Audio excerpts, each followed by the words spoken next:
This is Rugby Radio. Rugby Radio with Stuart Cameron.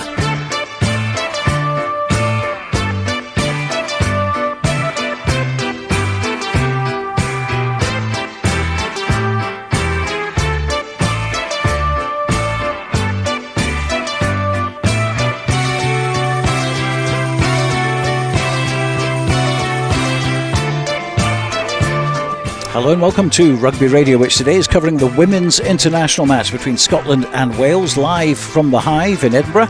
And if you're joining us for the first time, great to have the pleasure of your company. The match itself kicks off at 7:35 tonight, so plenty of time to have a bit of a build-up. Stuart McFarlane and Kelly Riddell will be in the commentary box this evening on what is very warm and dry, if a little bit overcast, September evening in the capital city for the first of two Vodafone Women's International matches. Next Saturday, it's a 4:45 kick-off for Scotland against Fiji. Tonight, though, it's all about Scotland versus Wales. And pitchside for us tonight is Hugh Brown, and we can go down and join him now. Hugh, this is our first time broadcasting from the much talked about Hive Stadium, which is in the shadow of the National Stadium just behind the pitch. Conditions about as perfect as they could be.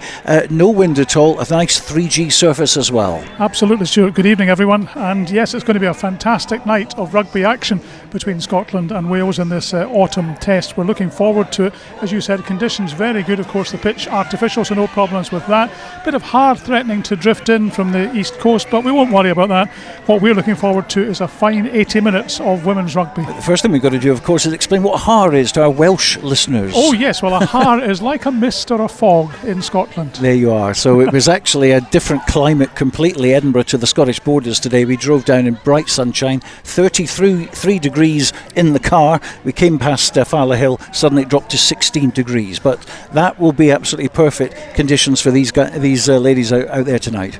Absolutely, and we'll be checking in on the teams a wee bit later on. But first of all, just before we do that, I'm delighted to be joined here at the Hive by a well-known figure in Scottish women's rugby. That's Heather Lockhart. Heather, tell us how many caps you won for Scotland. I've got 89. 89. And when did you actually retire?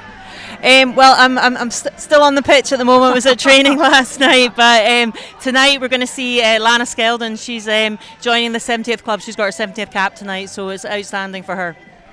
When you played, which was a good few years ago, it's fair to say, you were very much a forerunner and at the forefront of developing women's rugby in Scotland. How do you think it's progressed in the years since then? Oh, it's just fantastic to see, just seeing the girls now, just women and girls, in the depth and the pathway, the sponsorship, the crowds. Scotland against England this year, the Hive was sold out, which was just phenomenal. It was over 7,700 people here enjoying the rugby, and I think the main thing is the visibility and the growth of teams at grassroots level, and then obviously the professionalisation of women's rugby as a whole and globally. And obviously it's the World Cup next year, and this is the start of the journey for all teams towards that. So exciting times. It is, because Scotland can qualify for the World Cup through this tournament and get through the WXV, as it's called, towards the World Cup. That's very, very important for the ladies, isn't it? Yeah, so these two matches, this Welsh and Fiji matches, are sort of effectively warm-ups, although they were very important in their own right. And then there's a global tournament called WXV. Scotland have technically qualified, and it will be rubber stamp. Wales too at the end of WXV, and the draw will be done. There's 16 teams, the first time ever there's been 16 teams at a World Cup, a Women's World Cup, so that's fantastic. And the draw will be done the week beginning the 14th of October, with seedings done based on that. And the World Cup is next year? Yes, it's in England, starting in Sunderland at the Stadium of Light on the 22nd of August and finishing at Twickenham on the 27th of September. So it's going to be using 8 venues, and just the growth and the interest that's going to generate is fantastic. One of the things about Scottish women's rugby is, at least as far as the international team is concerned, there aren't many Scottish-based players in the squad. There's only one, in fact, from the Corstorphine Cougars. Do you think that will change over time?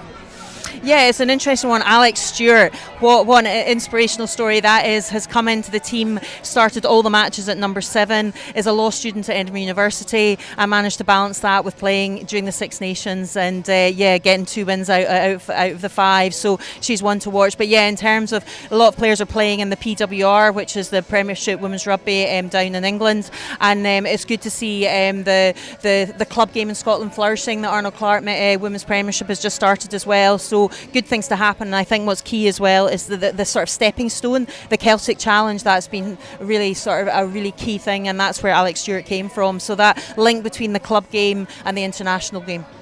Now, back earlier in the year in the Women's Six Nations, Scotland defeated Wales down at Cardiff. For the first time in 20 years, it was a nail-biting game. They won 20-18 and Wales missed a conversion at the very last minute. That must have been a brilliant game and fantastic for the Scots to win.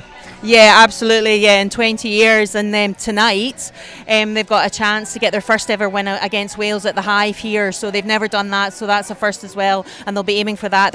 Scotland are currently ranked 6th, and they're aiming to break into the top 5. So all the best to them. And actually, Wales, it's not unfair to say, have got a bit of an experimental team out tonight. Yeah, I was looking at the caps. It's really interesting. It's quite itsy-bitsy in the starting teams, but probably Scotland a bit more experience in the bench when to come on. Jade Conkle-Roberts back from injury, Louise McMillan. Wales had to play Spain at the end of June, whereas Scotland had a bit more rest. So they're both coming at it from slightly different angles, but it's going to be a superb game. It always is. I know you've got to go and broadcast for another broadcaster that we won't name, but no, it's fantastic you've joined us on Rugby Radio. Quick prediction before you go. Oh, tussle right to the end, down to the last kick, the last try, always. Heather, lovely to meet you, lovely to chat to you. Enjoy your evening here at the Hive. Thanks for joining us on Rugby Radio. Heather Lockhart. Hugh Brown just picking up Heather there as she was walking by and just grabbed her. That's the way to do it here on live radio. But before you go, Hugh, because you've got another guest coming up very shortly in Gary Heatley, we're going to be going through the teams a little bit later on. But fair to say that Scotland are fielding a largely experienced team, and Wales have rested quite a few of their players, as you mentioned to Heather there. Yes, absolutely. And in fact, only 6 of the Welsh players who were in the team back in Cardiff earlier in the year, and that Six Nations, are actually appearing tonight in this team here at the Hive. So it is a much changed side. I think what they're doing is they are resting. The Welsh coach is resting a lot of his players and getting them ready for the match in 2 weeks' time against the mighty Australia. That's going to be a big one for Wales, of course. 3 names, of course, who won't be playing for Scotland, though, tonight. Lisa Thompson, Rona Lloyd and Emma Wassell. Lisa took part, of course, for the GB7s in the Olympics in Paris, so she'll be a miss, as will the other 2. But on paper, it looks like a side that can certainly get the job done today. Well, you heard from Heather. She thinks it's going to be nip and tuck all the way to the final whistle, and I think I agree with her. It's difficult to call this one, but if you look on paper, and let's remember, games are not played on paper, they're played on grass, or artificial grass, then, anything can happen. But I think Scotland have a stronger side, it looks like, and let's hope they can take that victory. The Scottish depth, certainly, I mean, the squad depth in the Scottish side is getting better, you feel, throughout every time that they're playing. And the same could be said about Wales, because obviously they're resting a lot today, but they're confident enough to put them in at the deep end in this match. They are, and also 5 under-21s played in that game in Cardiff, and I think there'll be quite a few under-21s, which is good for the future of Welsh women's rugby. As we mentioned, Scotland a bit more experienced, but I think coach Brian Eason has also put in some new faces, a couple of new caps tonight. So, yep, anything could happen, and probably will happen here at the Hive. You've got another guest lined up there, Gary Heatley, who is one of the correspondents here north of the border, covering different kinds of rugby from the youngsters right up, and he's been a big champion of women's rugby in Scotland, and you're going to have a chat with him now. Gary, yes, welcome to Rugby Radio. Nice to speak to you, and it's an exciting night for Scotland tonight, isn't it, here at the Hive? Absolutely, Hugh. Yeah, I mean, this is the start of a massive season, or really a 14-month season, they keep calling it, because we go straight from this to WXV, which is in South Africa, then Six Nations, and then through to the World Cup next year in England, which is going to be a massive event. So I guess tonight's the start of it, really. Where do you think Scottish rugby is, the Scottish women's rugby is at the moment in terms of its progression? Is there, I mean, Heather mentioned pathways, is there an effective pathway for Scottish women to make it into the international side? I think it's starting to get there. You look at the Edinburgh and Glasgow sides in the Celtic Challenge last year, and there was a lot of players between the age of 19 and 23 in those teams, and that tournament's getting expanded this year. I think it's still growing because the club game, there's still a few struggles there, so it's trying to fit all the parts together. But I think certainly from even pre-COVID times, the pathway now is much better for these young girls coming through, and I think more importantly, they can see that, they can see where they want to get to, and we're seeing tonight a couple of youngsters getting a chance on the bench, so they're seeing their friends get these chances, so I think that's only going to keep growing. One big issue, I think, Gary, is funding, and I mentioned that to Heather. Now, Arnold Clark have come in with some funding for the men's and women's game. That can only be good, but is there enough funding in the women's game to make it progress? I think that's always going to be the thing, because even when they've had contracts now for nearly 2 years, and you talk about full-time professionals, but their salaries compared to male players are nowhere near. A lot of them have got a wage as well from their clubs down south, but even still, some of them still have jobs as well. So it's that's still a big issue. But I think you can only start where you can start from, and certainly having these 2 years of contracts now is 32 players contracted at the minute. That's only going to grow before the World Cup, I'd imagine. So, but yeah, you'd like to think there might be some standalone sponsors who would come in. Obviously, Arnold Clark, is an overall deal, but you think the women's game can sell itself a bit differently into a different audience. So hopefully, on the road to the World Cup, other companies will come on board. What about the club game in Scotland? I mentioned that to Heather. There's only one Scottish based player from Corstorphine Cougars in the whole of the squad for Scotland. Do you think that's a good or a bad thing? Yeah, I think there's been a lot of talk about that. I mean, a lot of the young players are being sent straight down south, out of school, which is a big move for anybody to move from, wherever you're from. Emma Orr, for example, from Biggar, now she's moving to Bristol. Obviously, she's now a regular internationalist, but I think it's a lot of pressure for a lot of young players to think I have to go straight down to England. So I think that gap's going to have to be bridged at some point, and yeah, it would be good to see more of these players playing the league to kind of build that up, because at the minute there's kind of 3 or 4 strong teams in the league, 4 other teams that struggle to get a team out most weeks, and without internationalists there, how do you grow that, I guess? So that is something I think that does need to look at, whether the Edinburgh and Glasgow teams eventually will become teams that maybe play in the English league, who knows? But yeah, I think the club game needs to be looked at quite closely. One of the ways which it could expand, of course, is TV exposure, and tonight this game's being broadcast by BBC Alba, which is good for the game. Do you think it's too quick? Do you think is the game good enough to have this kind of exposure? I think it is now. Yeah, I mean, I think the last 2 Six Nations since the World Cup in New Zealand late 2022 have really, the standard has gone up a lot, and I think the games have been a lot more competitive between these kind of the likes of Scotland, Wales, Ireland, Italy. So I think the exposure is good. I guess the flip side is if you put it on television, does that stop people coming along? I guess so. You want to get folk along first before they'll settle down and watch, especially on a night when it's a bit miserly like tonight. So, but yeah, I think it's for you guys covering it tonight, obviously, and being on television can hopefully only grow the game and get more eyes and ears on the product. And we've got the men's game covered as well by BBC Alba. I mustn't give them any more mentions, though I'll be asking for a fee. They're covering 11 matches in the Premiership in club rugby. That's a good thing too, but what about women's club rugby? Yeah, no, it's a good thing, and if you look at the first weekend, I mean, Ayr Curry is a great game in the men's Premiership, but the first game in the women's one was Heriots against Hillhead Jordanhill, which was very much a one-sided match to the visitors, which again as a spectacle maybe wasn't great to watch. I presume it was a golden acre because that's good facilities for cameras, etc. But maybe the game choice needs to be looked at. But I think it's a good thing to get these games on television. But again, maybe for the club game, maybe slightly too soon. But I say anything that can get more people thinking about the game, thinking about going along to the local club, I guess, can only be a good thing. We're watching the stand opposite us begin to fill up. The game kicks off in about 17 minutes time from now at 7:35. So we hopefully get a very big crowd, and what they want to see is exciting rugby. They want to see close games. They don't want to see what we saw last week, a 79-5 game, do they? No, absolutely. And I think if you look at the last sort of 5 years between Wales and Scotland, they've been very close games, often one score in them. I think for tonight, Scotland have probably gone with a stronger 23 than Wales. Wales are trying out a few more players, I think. So Scotland will look to put their stamp on this game early, but I think it will be a quite close game because Wales are always quite a nuggety side.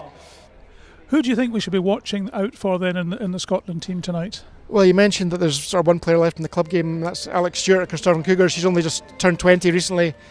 Six Nations, played all 5 games at 19, and she was just superb. Her first game was down in Cardiff against Wales, and she was excellent in that game. So she's certainly one to watch, an exciting young player for people to look at. And then in the backs, Emma Orr that I mentioned, who started out at Biggar, who's now just gone down to Bristol. She's a very exciting 13, a very exciting runner, and yeah, on the wing, Francesca McGee, who came in a couple of years ago. She's still only 21 now, and she's very, very quick if she can get ball in hand. So yeah, if they can get those three in and about the game, then Scotland have got a really good chance.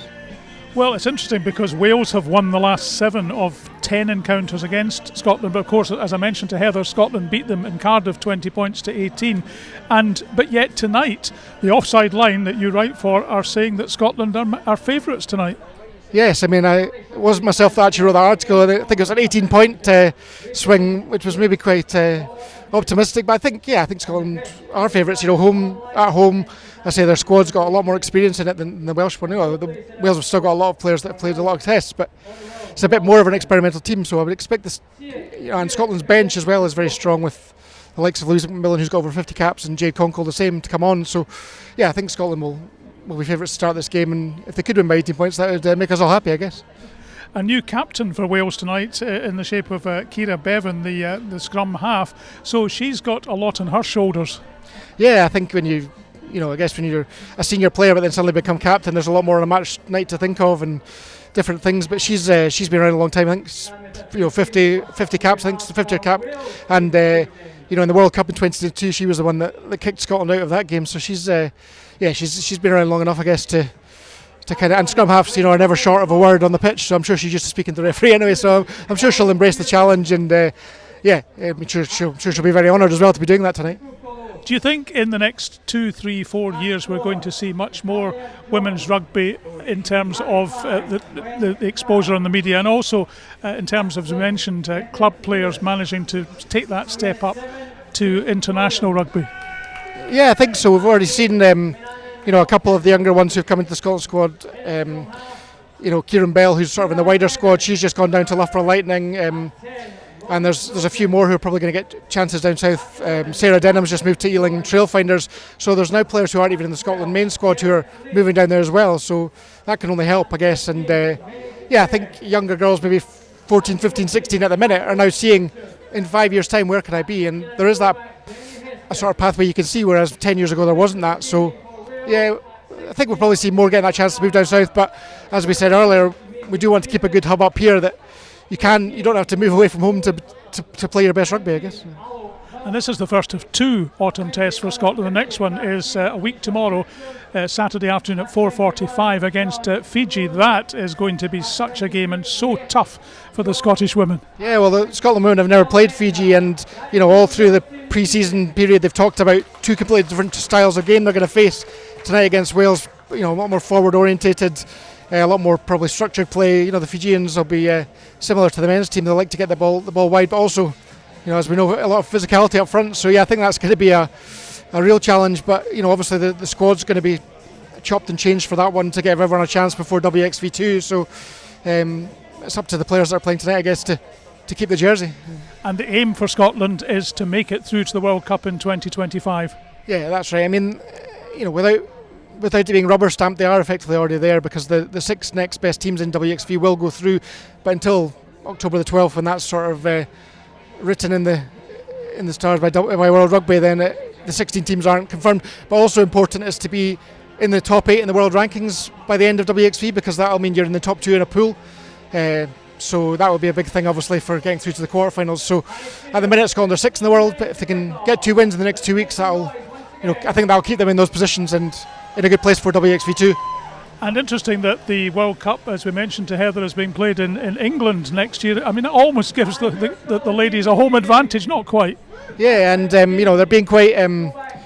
There's quite a lot going on. There's big stadiums. I think the nearest to here is Sunderland Football Stadium, which I think is over 40,000. So they're thinking big for this tournament, and what a great chance for the Scotland players. I mean, 2010 World Cup was played at, which I think Heather played in, was at the Surrey Sports Park, which it's only 14, 15 years, and look at the change. So what an exciting thing for young players to look at. But as they always say, they can't look too far ahead at the minute. They've got to just focus on next couple of weeks at least. And in a word, just a prediction from you tonight? Scotland are going to win, whether it's by the 18 that my esteemed colleague suggested. But I think Scotland will win quite comfortably in the end. Gary Heatley, rugby journalist. Thanks for joining us. Sure, we'll chat again next Saturday before the Fiji game.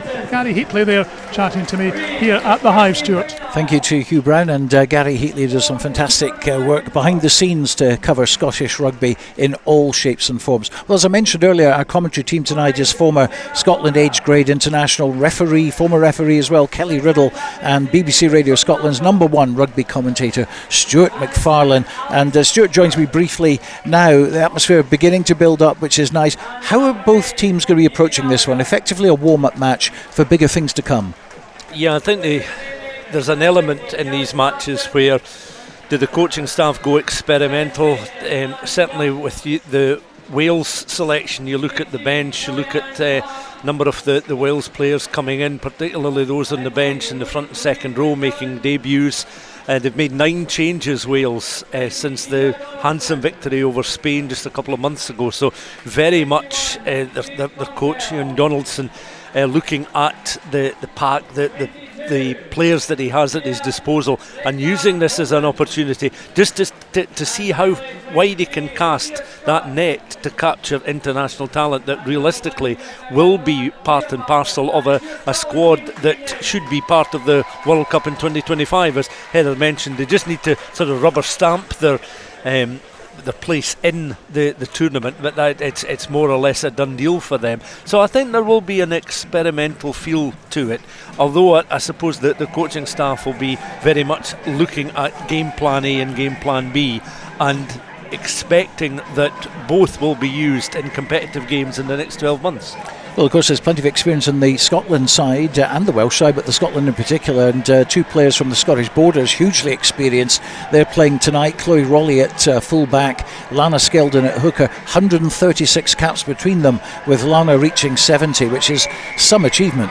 It certainly is, and Heather was talking about this. They're the sort of the next generation coming through, the very well established players, the players that have come through and have suffered real disappointments but have grown into the international game, and they've found themselves now obviously playing their club rugby. Well, in Helen Nelson's case, she's at Loughborough. In Chloe Rollie's case, she's at Ealing. You look at Lana Skeldon at Bristol Bears. You've got such a nucleus of players now that are effectively Anglos. Only one, as you mentioned, is actually playing the rugby in Scotland on a week-to-week basis. But that in itself is helping develop the talents of the likes of Lana and Chloe as they look to get to as far up the ladder of the professional game as they possibly can. How far away are we from the club scene, the women's club scene in Scotland, actually getting to a standard where instead of just having the one in the squad, you've actually got 5 or 6 or 7?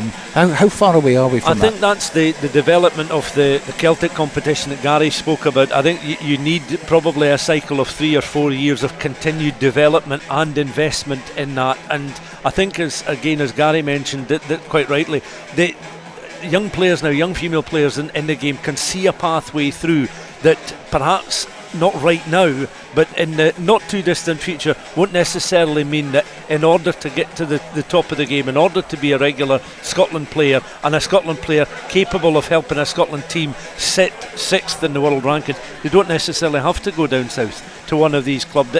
That is definitely, in a roundabout way, that is actually benefiting the Scottish game at the moment, because the national team are improving. That then helps bring in the investment. If the investment is then channelled correctly with a long-term plan in place, it can then work incrementally in improving what is directly below, and that is the development of a Glasgow and Edinburgh side and the development of these club teams, so that you don't get quite so many Hillhead Heriot scorelines. So Scotland are starting favourites on paper. Every article I've seen says that they are, but who are Scotland going to be concerned about?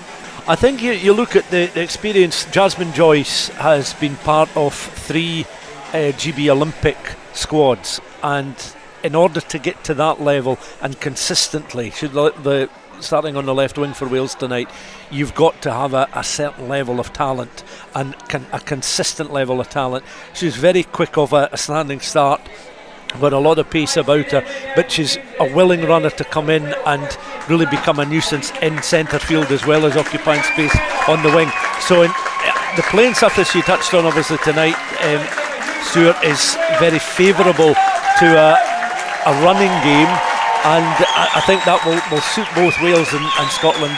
They'll not necessarily want it to go down to kicking, because I think in both camps that is still an area that they are looking to improve. But I would say that Jasmine Joyce, Tupelotu in the front row, Pyers in the front row, Reardon in the front row, although it's only Molly Reardon's 4th cap tonight, I think she'll be quite influential at hooker as well. And of course you mentioned the scrum half, Ciara Bevan. I think it's 63 if you include age grade internationals, but 50 tonight. She is captaining the side. Teams are out for the anthems, and all these players, they'll certainly enjoy this experience, and it's a new feeling for some of these Wales players coming to this stadium rather than the bigger one in the background. Okay, kick-off is at 7:35 this evening. We're going to join Stuart and Kelly very shortly, but first of all, it's time for the anthems.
Well, good evening once again, and welcome to the Hive, which I'm surprised Hugh Brown hasn't used this line yet. Is a hive of activity this evening.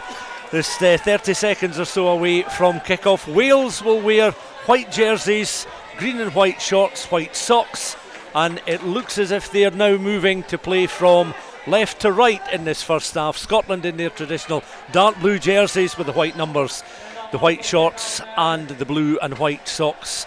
Something like 110 years, Kelly, between the writing of the Welsh national anthem, Land of My Fathers, and Flower of Scotland in 1967. Of course, the Welsh anthem coming from a father and son from Pontypridd, and it's certainly been part and parcel of Welsh rugby for a long period of time. But how do you think this Welsh team are going to approach the first few minutes against a Scotland side that are playing with a great deal of confidence at the moment?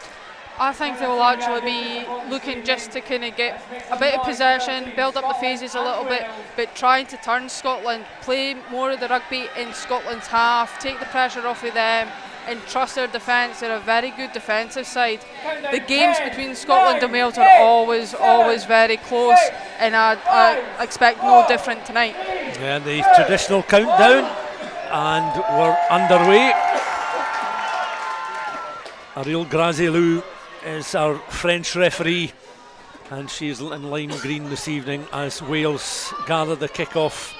The floodlight pylons in the corners of the ground burning brightly. It has been a rather gloomy day in Edinburgh, something out of a Arthur Conan Doyle Sherlock Holmes special, although as Stuart mentioned it's still relatively mild this evening.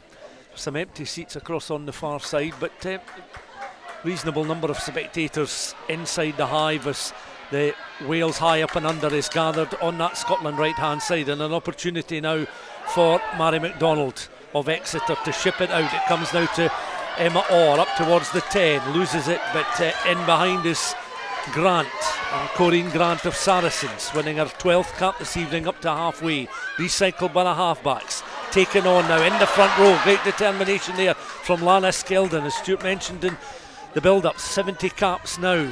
Open side flanker Alex Stewart of Christopher, locally based player, takes it beyond the 10 metre line, just in between the 5 and 15 channels on the Scotland left hand side just now. Back it comes again to Skeldon along the 10 metre line. Early touches for these Scotland players as they're looking to find a opportunity to break deeper inside Welsh territory. Chloe Rollie then trying to round the corner down that right hand side, clawed to the ground. Decent Welsh defence there, led by Jasmine Joyce on that left hand side. Scotland again recycling. Good ball retention here as they look to try and gain an early initiative. They come across on the right hand side once more. 2-3 players really lining up there to try and support Francesca McGee on that right hand side.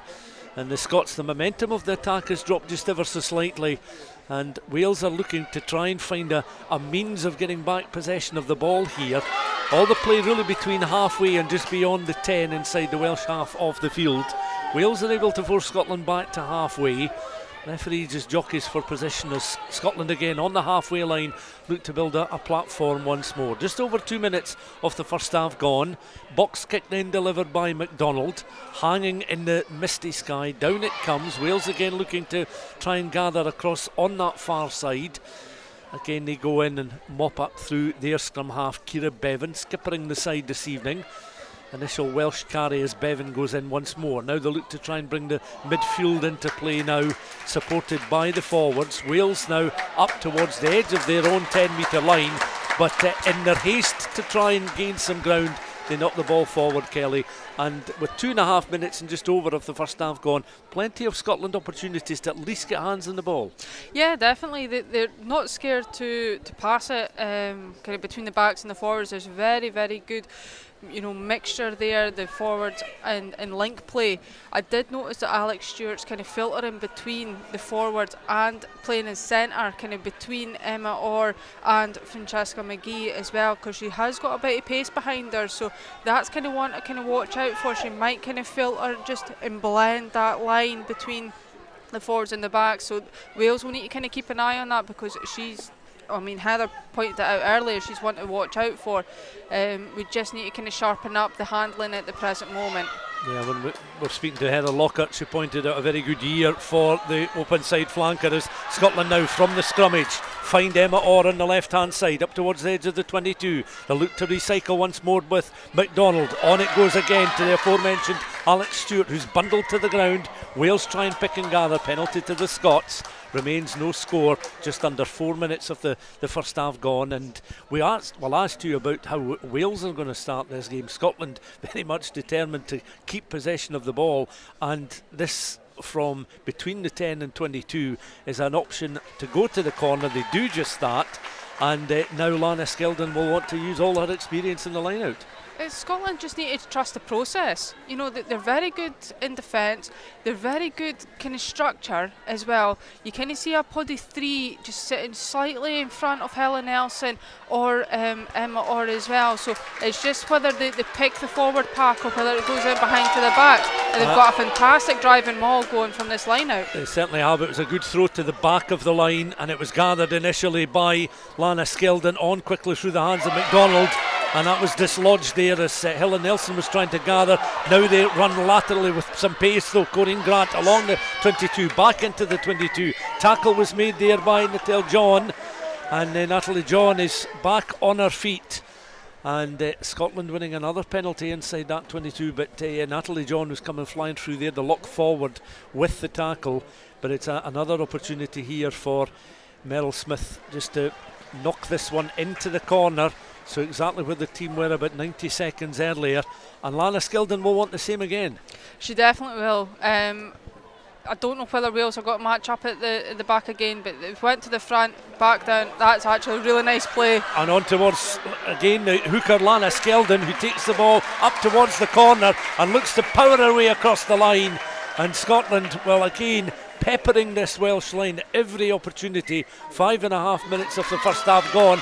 The referee, in consultation with the linesman across just down to our left hand side, a brief consultation, satisfied that the score was good, and the referee has decided that, in fact, I think he overruled the initial decision of the linesman, because it's now going to be a goal line dropout. So at first it looked as if they were going to award the score, but on second viewing they have gone with a goal line dropout. So it's cleared down towards the edge of the 10 metre line, gathered in again by Nelson.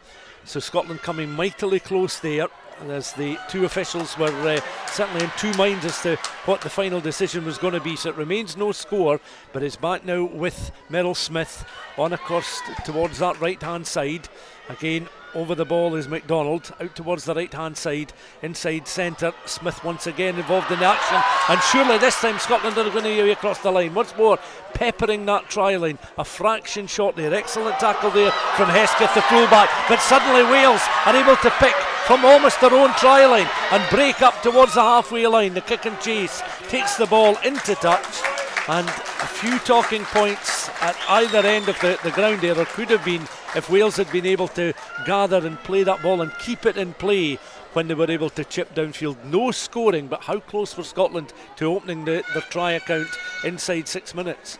Very close, and they need to take that as a big positive, that their attacking structure is working. They just need to trust that, but they need to start converting pressure into points. That's a big thing for Scotland.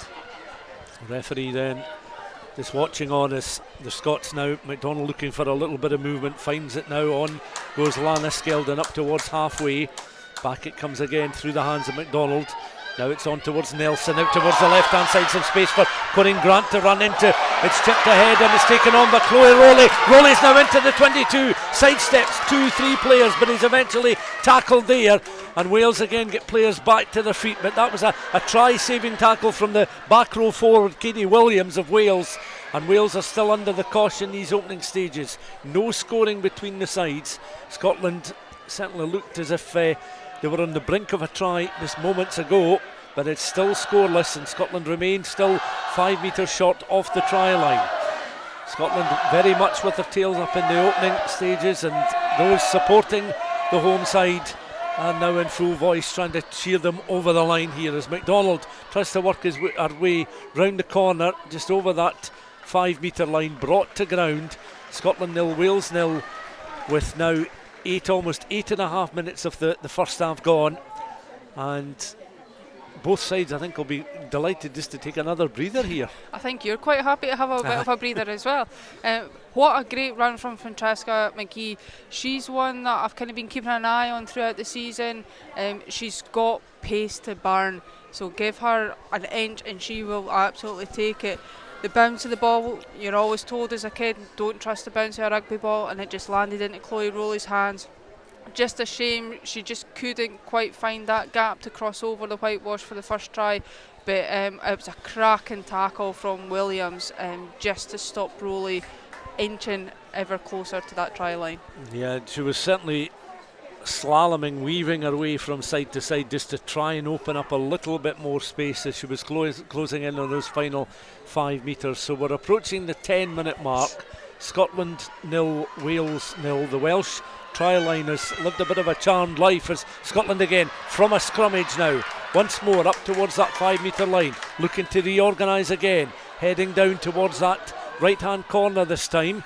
Over it goes, and again Wales trying to keep a mobile defence, but the chair will tell you that this time with some certainty there is a score for the Scots. They opened an account inside 10 minutes, and that's 5 points on the board for the home side, Kelly, and that's certainly deserving given the start that they've made. Very deserving. It was a nice wee move at the back of the scrum there. McDonald kind of dummied to come left, whereas Evie Gallagher actually picked from the base of the scrum and went right.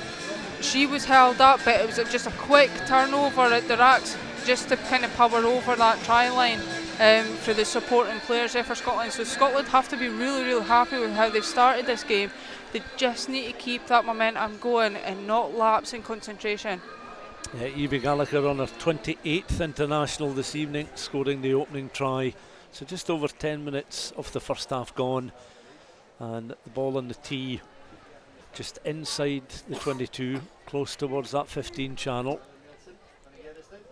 Opportunity now, the conversion attempt. Helen Nelson, the vice captain, just wide of the uprights there. So it remains 5 points to 0 as the big screens on the ground show the try once more. And again, it was good sort of upper body strength there just to fend off challenges coming towards her. And the Scotland number 8 opening Scotland's account this evening as Wales restart the match from halfway. The kick is gathered there by the Scotland inside centre Meryl Smith. Hoists that one downfield, and that carries the Scotland 10 metre line across on the far side between the 10 and halfway. Remains Scotland 5, Wales 0. It'll be a good reset for Scotland. They've collected that restart really well, just cleared the lines. Yeah, give Wales kind of possession at the line out, but it's away from their try line. Let's just defend just within our half. We're more than able to do that.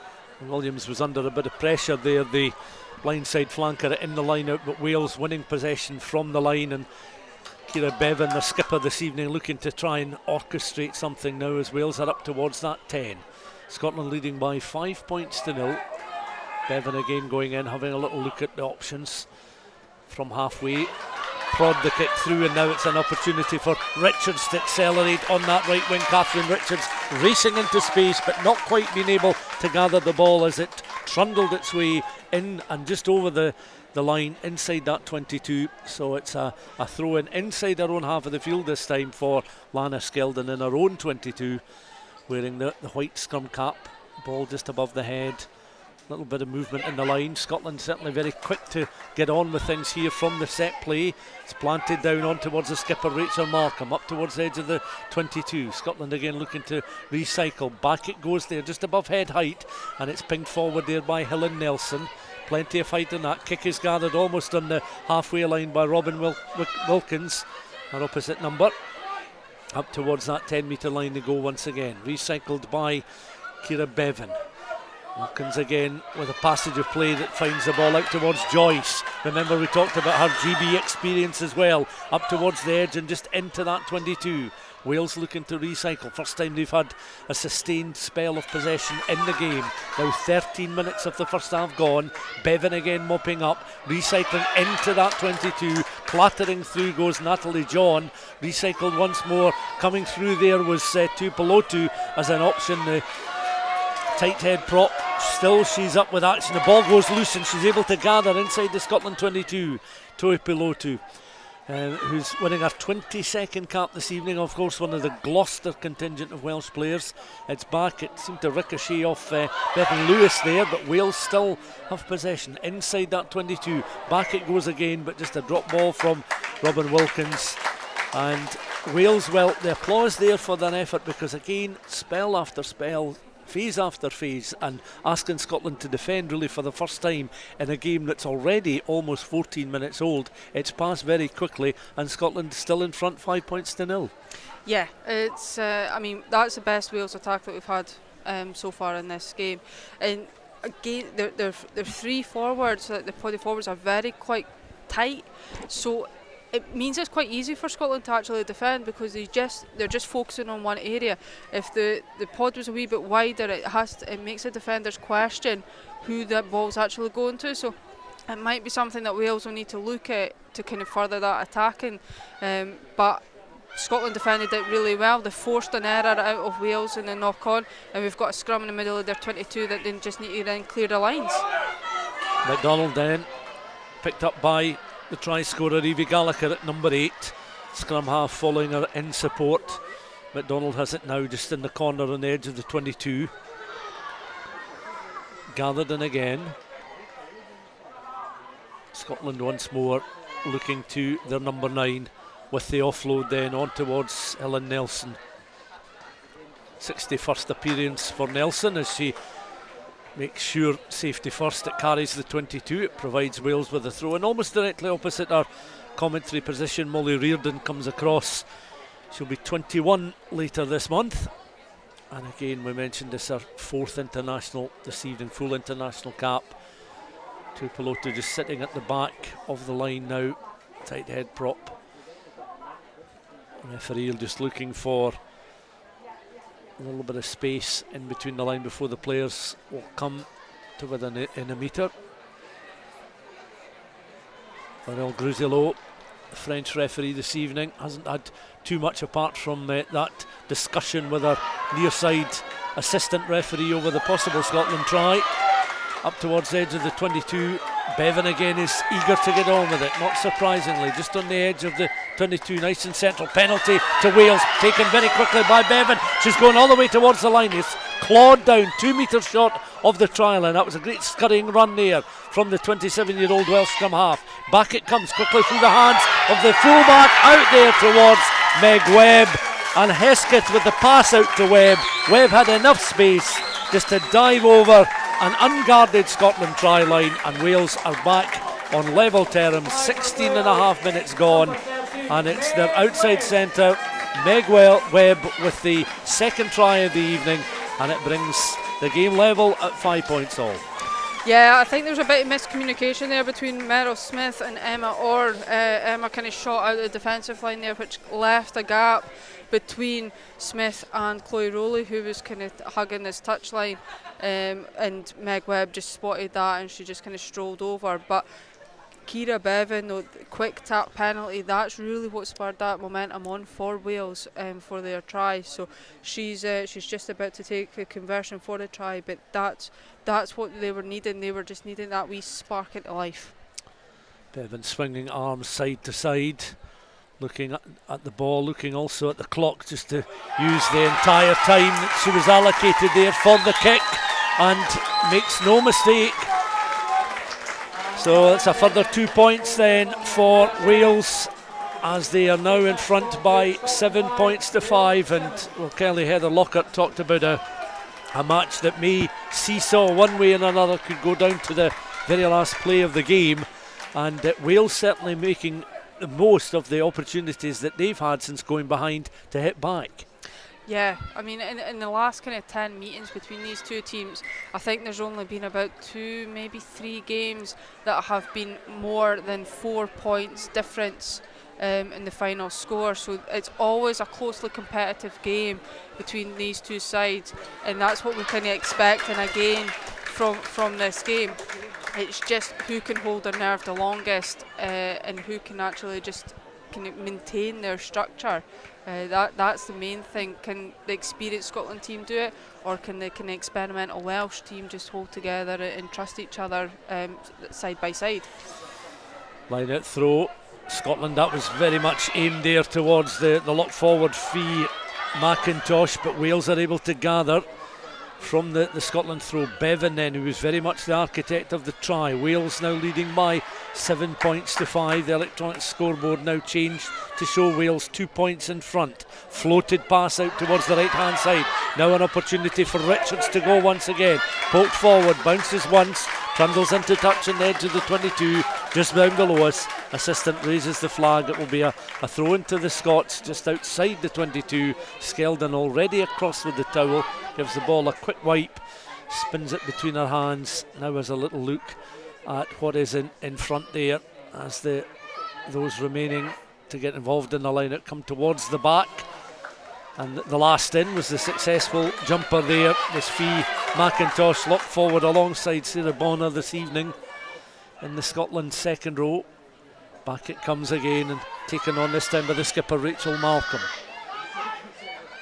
Back to Scotland's half-back partnership and cleared again into touch, but that doesn't quite carry the 22 on this occasion, so Wales, having taken the lead now, have this attacking line out, and once more Molly Reardon comes across and readies herself to throw the ball in to this Welsh line. Wales, as we mentioned, in the white jerseys with the green numbers, green shorts, and the white socks with the green flashes, and that was a secure line out towards the middle of the line, crossing no, so secure in terms of winning the ball in hand, but referee had spotted some interference in that Welsh line, so Scotland will have a chance just to clear their lines. And Kelly, they'll probably want a deeper kick down the park this time.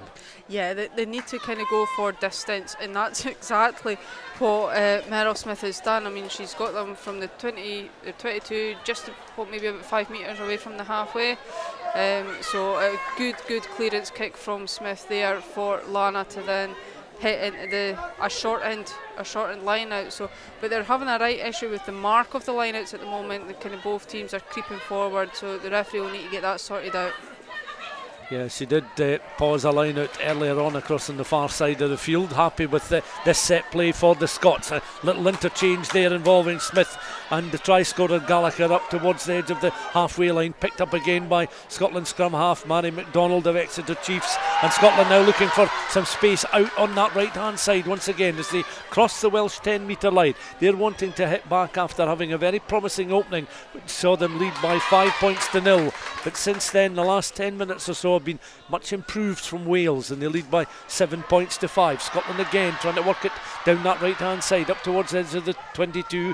McDonald going in, he'll have to play the ball back infield. She does that, and again solid challenges coming in on these Scottish players, taking on there by Fee McIntosh rather, as she was in a position to try and gather possession of the ball. Back it comes towards Orr is tackled on the edge of the 22. McDonald very quickly in, and inside the 22 she goes, supported there by Hill and Nelson. Scotland again looking to try and regroup, 5 metres in from touch, and once more it's taken on by a lock forward, this time Sarah Bonner in open play.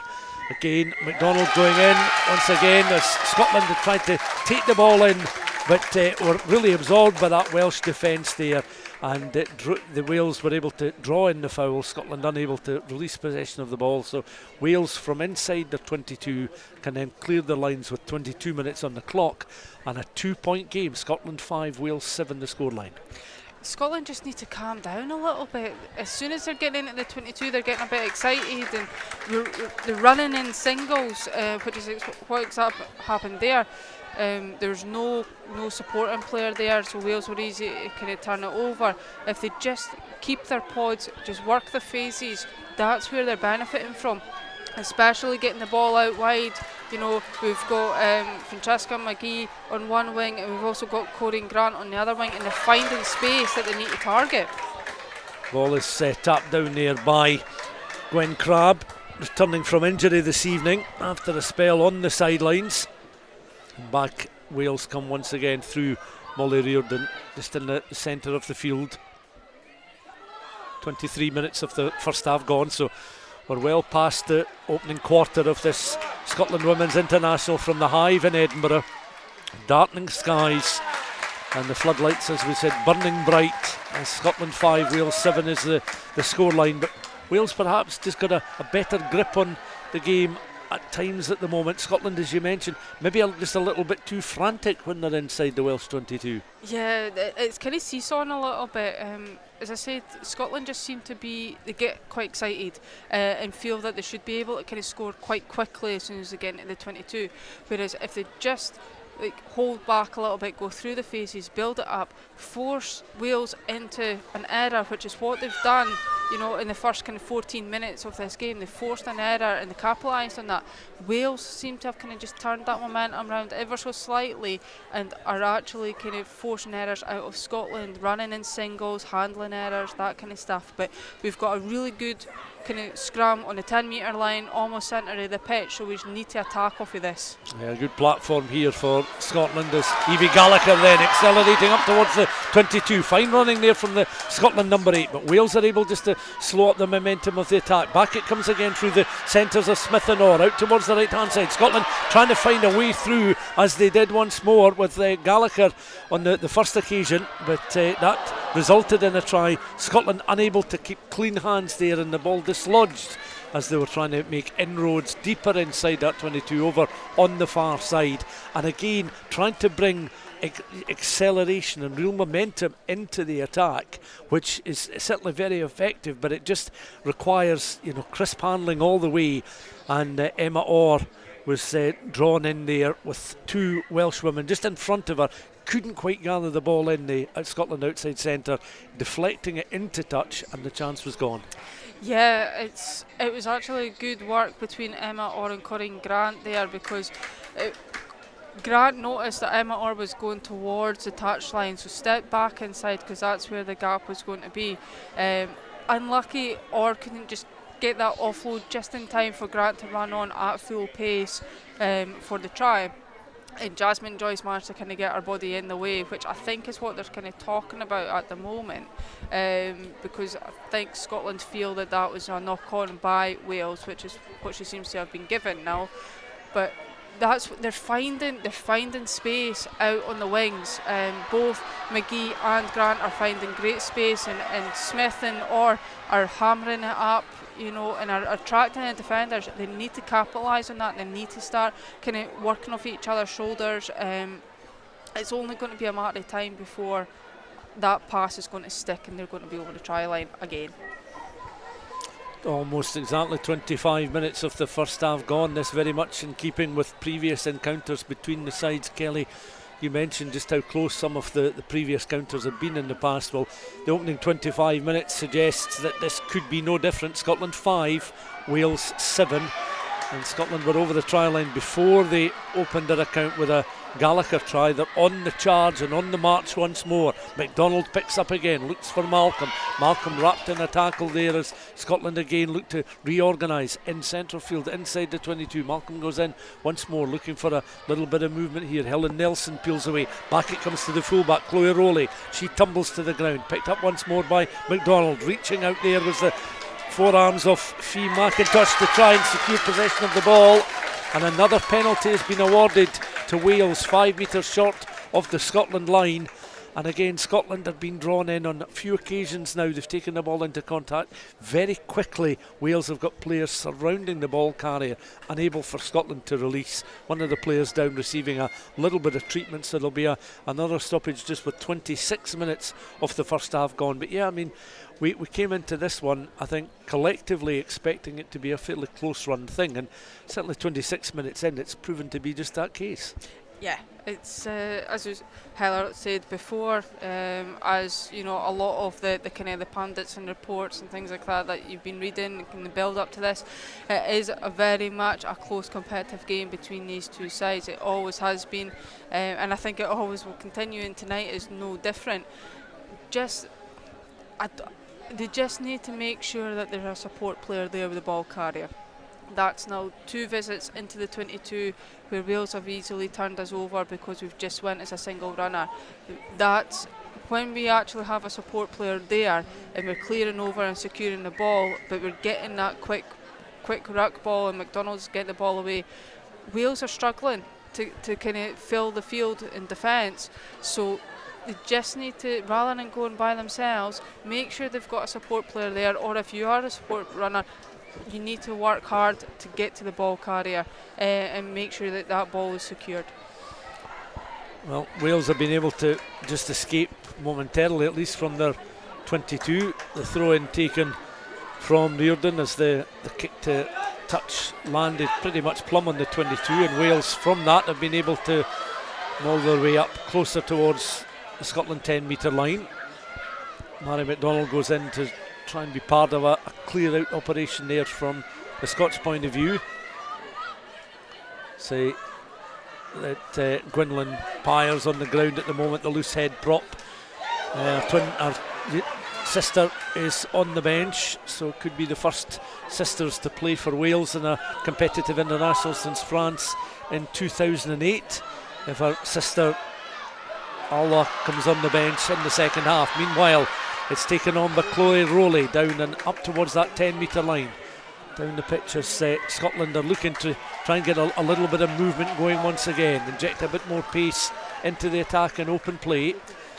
Wales penalised, so they backtrack. Scotland again with a penalty on that 10-metre line inside the Wales half of the field, creeping closer to the half-hour mark, and Scotland looking now to ping this one into the corner.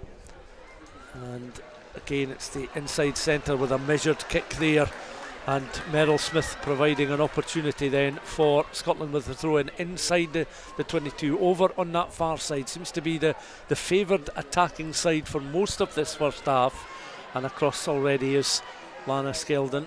We'll hear again from Kelly Riddell in just a second as Scotland win the ball in the line out and again look to try and form a drive just on the edges of the 22, with Wales leading by 7 points to 5 here in Edinburgh at the Hive. Spectators in 3 of the 4 stands around the ground. McDonald trying to work her way around the corner there, but is caught close towards that touchline. 28.5 minutes of the first half gone. But McDonald will go in once more and regroup and reorganise, and the Scots again just trying to get on the front foot. Picked up by McDonald. Skeldon offers her services into that 22. Over the ball is the hooker once more. Ball carriers again trying to gain just a few valuable metres as Scotland back inside the 22. Now they require the composure, but again Welsh determination in the tackle. And Scotland are penalised because Wales are certainly very solid in the tackle there. Referee right up with play. So a Welsh infringement as Tupelotu goes down, and it certainly was showing signs of having picked up a knock there. The giant tight head prop down receiving some treatment. So there'll be a little stoppage here with Scotland on the attack. 7 points to 5 the scoreline. The kick towards the corner. It's an area of the park that Lana Skeldon is becoming increasingly familiar with, because I think that's now at least the third line out she's had down there in the last 15 minutes or so. So she readies herself. She has ball in hand just now, but while Tupelotu receives some treatment, there's no opportunity for her to throw the ball into the line. 29 minutes on the clock. One interesting thing about this ground, Kelly, is it's one of the very few in Edinburgh that's an east-west ground. Almost all of them are north-south, but this is an east-west one. The only other one I can think of is at Meadowbank, the playing surface would be east to west, and sometimes that has a slightly different impact, particularly if the conditions are windy, but here tonight it's been very calm. It is a very calm night. It's quite eerie now. As we can see, the mist is starting to kind of roll in a little bit. We've got the floodlights on, but the stands are kind of, I mean, they're kind of filling up a little bit this side and opposite us as well, which is good to see on a Friday night for a Scotland game. But we've got the kind of the line out starting to kind of set up now. Lana's got the call. Hopefully we get the same result as kind of about at the beginning of the game. Throw in for Skeldon and for the Scots. Well executed. Skeldon goes in, joins in the drive. Will look to try and gather possession of the ball here as she carries the ball forward and carries Scotland forward with her up towards that 5 metre line. Again, secondary movement. McDonald peels off. Scotland again looking at their inside centre option to try and carry the ball over the line. The referee squatting down, having a good look there as Meryl Smith was up with play, and once more Scotland so close to crossing that line and getting a clean grounding off the ball. This time it seemed to be Meryl Smith that was taking the ball inside centre. I don't think she was able to find additional hands there. 2 Welsh players were certainly wrapped round about her, and the referee is just in line with some of these Welsh players as once again it will be a goal line dropout. And the kick is gathered then by Alex Stewart. The flanker takes the ball back into the 22. So these kicks are just going beyond the 22. Lana Skeldon again, once more. Picked up by the scrum half McDonald. Taken on by Nelson. Tries to weave her way around. Wales again with some good solid defensive work. taken on this time just round the corner, and Scotland again looking to regroup and reorganise. McDonald out towards the right hand side. Smith once again busying herself as the Scots looking to change it and bring it back infield. Still they have possession of the ball just now, looking for a bit of movement perhaps towards the scrum half's right hand side, and they go through Smith once again out towards that right hand channel. McGee and Rollie are dangerous down that right hand side, but there's no way towards the line on this occasion. The referee once more just penalising Wales, so the extended right arm signalling that Scotland have another opportunity just to try and attack this Welsh side, as we're now into the final 8 minutes of this first half. Scotland again doing what we expected, going to the corner. They're certainly looking for the next try on the board. A try apiece. Evie Gallagher for Scotland opening the scoring. Meg Webb levelling things up at 5 points all with a conversion from Ciara Bevan, who was really instrumental in that Welsh response with a tap and go that really ripped into the heart of the Scotland defence, leading up to the try that was eventually scored by Meg Webb. The water carriers are back on the park, and high time we heard again from Kelly. Yeah, it's been a really good kind of first half. As you say, about 8.5 minutes left to go. The one thing that Scotland, the pack, will feel really beneficial is having Sarah Bonar back in that engine room next to Fee McIntosh. She's just back from a shoulder injury that she actually sustained against Wales in the Six Nations, but she's worked really hard, so it's really good to have her back. Just that she's quite a calming influence in the forwards, but she's certainly a hard worker. She works round the field, and she does kind of like the nitty gritty that nobody really sees. So it's really good to have her back on the pitch, and she's already had some really good carries. You were talking about the atmosphere inside the ground being maybe a little bit eerie, and it really is, because the Hive sits, as I say, east to west, and just to the side of the Murrayfield North Stand, and you can see just through the sort of gloom and the mist the outline of the North Stand and the steel framework sort of looming large, glowering, as we'd say in Scotland, over the Hive ground here as the spectators inside three of the 4 stands around the Hive watching on. Play will resume with a line out then for Scotland inside the 22. Lana Skeldon across on that far side, almost as far away as any of the players could be from her commentary position on the park, and she's now looking to throw the ball in here. Scotland trailing, remember, by 2 points. Throwing the ball in towards the line. In she comes, looks to get the drive on. Crowds cheering on the Scots. Wales have been solid defensively so far, but this is good work from the clutch of Scotland forwards involved. Once more the scrum half, McDonald patiently waiting and offering her services. The advantage with the Scots, so McDonald not the best of passes there on towards Merrill Smith, but Scotland certainly with the advantage just now, with their tails up but trailing by 7 points to 5, with Wales having taken the lead through the converted try from Meg Webb. Recycled again. Scotland will have another opportunity, and led there by Lana Skeldon, showing all her experience. Again Scotland peppering this try line just to the right of the posts. The posts here at the Hive, of course, they're orange in colour, that Edinburgh Arthur Seat volcanic orange with the sky blue pads, and back they come then. So there's still no opportunity for Wales, as the French referee has a long chat with the Welsh captain, who is this evening, of course, Ciara Bevan, the scrum half.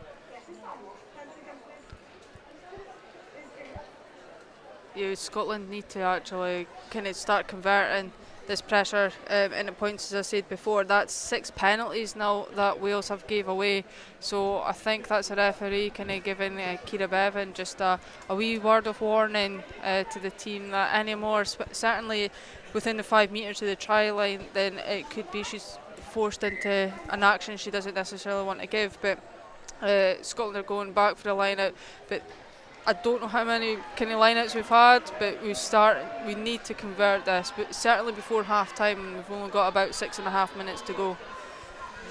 Yeah, another throw in once more. Skeldon, little 1-2 from the line-out jumper back towards that right hand side against Scotland. Now they're piling in from all angles, and the referee once again just swinging round, having a look, and now raises her arm.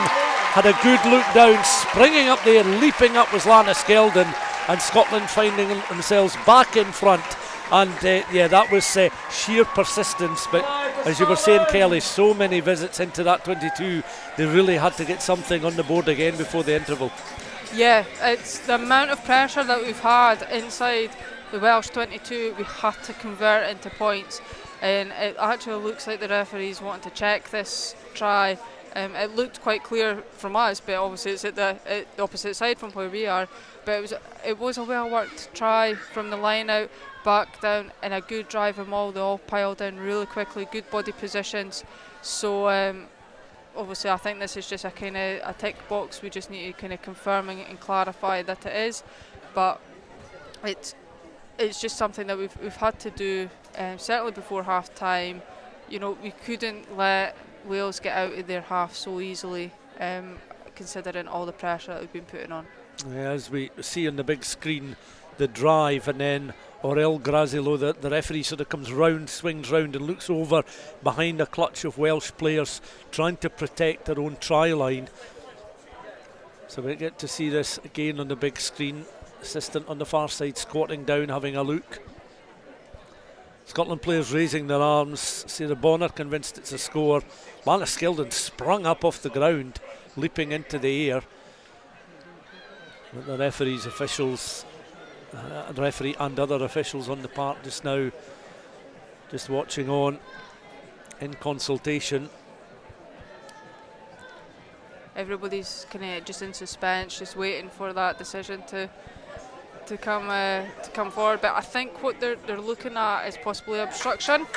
If there was like a Scotland player in front, kind of when the mob kind of set up, I think that's possibly what they're looking at, rather than natural grounding off the ball. So,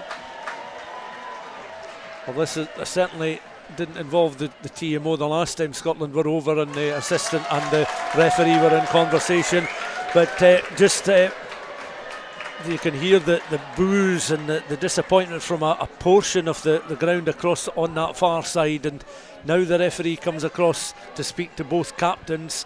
So that decision, well, in fairness to the officials, they didn't take too long to come to a decision there, Kelly, but the use of the big screen was important in making the call in the end.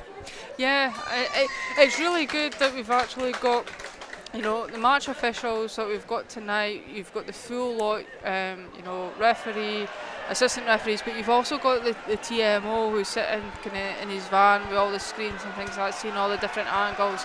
So it's great that we've got that availability for the women's game, and we can analyse tries like this and make sure that the correct decision is given. Scotland 5, Wales 7 then, so we've gathered that the decision going against the Scots. Wales still in front by 7 points to 5, playing the ball, throwing the ball into the line out. Two near things for the Scots, but when Wales have been on the front foot, they've certainly looked dangerous in this first near 40 minutes, almost 34 minutes on the clock. Wales again looking for further opportunities to work their way down the park up towards that 10-metre line to go again. A string of Scotland players along their own 10 defensively, as Wales again once more looking to try and build possession here. And it's again Natalie John tries to take the ball up just beyond that 10-metre line. Recycled again. Wales' determined figure there of Kieran Lake inside centre coming through, but is held up and slowed up. Scotland penalised just beyond their own 10-metre line, close towards the halfway line. Bevan thought about dashing through, but it'll be a regulation kick downfield. Scotland penalised for not rolling away, and a chance now for Wales from hand with 5.5 minutes of the first half to try and turn the tables a little bit once more. That just coming off the side of the boot though, so it does carry the halfway line there, but Robin Wilkins will be disappointed that she couldn't get her team a little bit further down the park. So just the other side of halfway, and it's a throw in now for Molly Reardon, settling into life as a full internationalist, throwing the ball in towards the front of the line. That was a decent ball win there as well from Kate Williams, who's looked dangerous and settling fits and starts in this first half. Bevan again on through the hands of Wilkins, out towards that left hand side. Scotland trying to play a high line and interrupt and interfere with that passage of play. A Bevan, the scrum half, opts for the box kick. 2 back, close towards the edge of the 22 for Scotland. Trying to turn defence into attack very quickly as they get the ball in between the 5 and 15 channels on the right hand side, up towards that 10-metre line. Scotland, remember, playing from right to left in this first half. First half, 4.5 minutes shy of half time. Back it comes once more to their fly half. Helen Nelson, Loughborough Lightning player, 61st international. Wales playing it, floating passes just along the edge of the halfway line.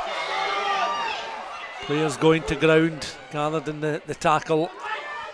And once again, Wales looking to Natalie John to try and batter her way up towards the halfway line, the lock forward. Bevan goes in once more, has a look at the options towards her right hand side. Scotland and Fee McIntosh leading the defensive line there, trying to slow up Williams, the back row forward. Almost in halfway. Just over 3 minutes of the first half left to play. Box kick from Bevan, hangs in the air. Nelson goes up to try and gather the ball there, and certainly takes a sore one from the Welsh right winger there, Catherine Richards. Richards back on her feet now as Scotland trying to work it down this left hand side, the near side, as we watch. Ciara Bevan back to her feet. Mary McDonald, the Scotland scrum half, reaching in with the studs of the right boot. Box kick from the 10. Again, close towards that 5 channel on the Scotland left hand side. Wales are able to gather and work their way up there through the winger. And it was Jasmine Joyce who came across on the right hand side to support the winger wearing the number 11 jersey this evening. Up towards just over the halfway line. Bevan again on towards inside centre Lake, floating it out towards the left hand side. Wales finding a little bit of space down that left hand channel. Scurrying across was McGee just to slow up the opportunity for the attack. The penalty won by the Scots just across from our commentary position between that 10 and 22. 2.5 minutes of the first half left to play. Scotland 5, Wales 7.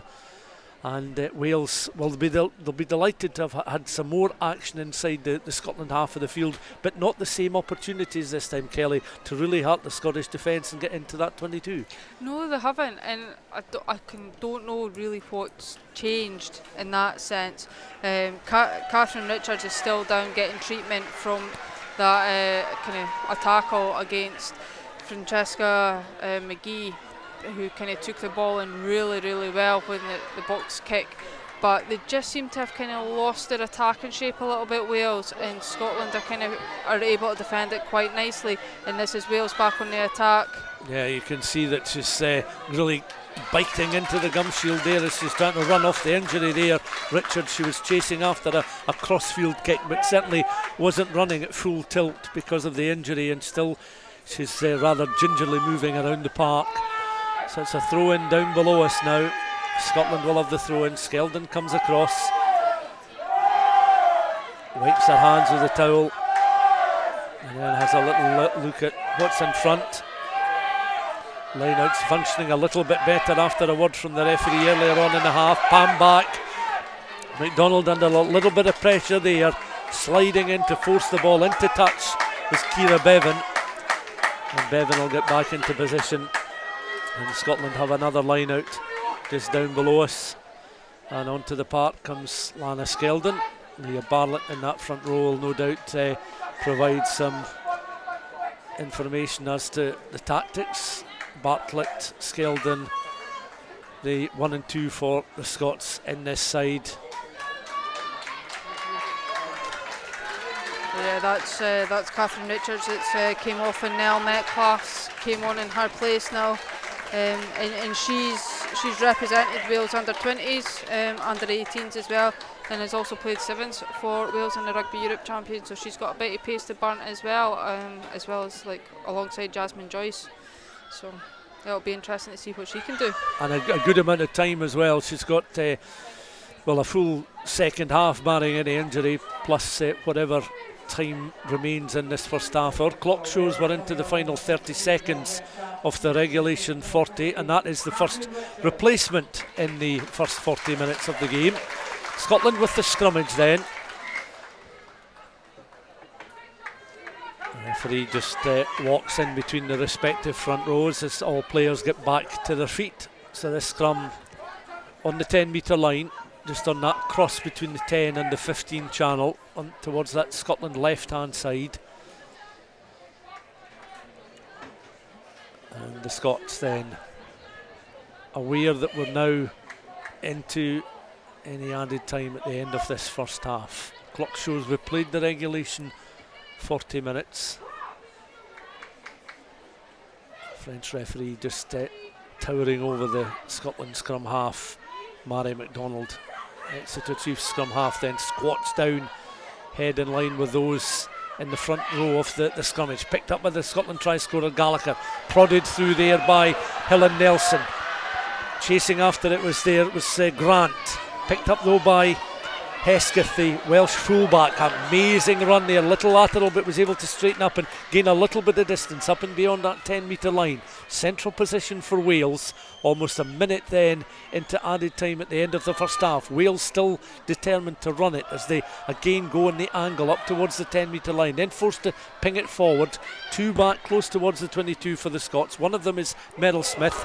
She hoists a lengthy kick downfield, bounces once. Two players back on the edge of the Welsh 22 covering that kick downfield, and trying to keep the ball in play there was Chloe Rollie across on the far side. The referee glances at her watch, says we've reached half time. It's Scotland 5, Wales 7, and really the scoreline is a pretty fair reflection of the game. Wales have been perhaps that little bit more clinical when they've had clear-cut openings. Their try, a response to an Evie Gallagher score, as Scotland had a few phases of play and one opportunity where it looked as if perhaps the referee was going to award the score, or had awarded the score, but after consultation with the assistant on the far side, it ended up being a goal line dropout. Scotland were not to be denied, though they did take the lead through Evie Gallagher. They held the lead for around 10 minutes before Wales hit back. A Meg Webb try converted by Ciara Bevan, who was very much the architect of the score, sees Wales lead by a narrow margin at half time. It's Scotland 5, Wales 7.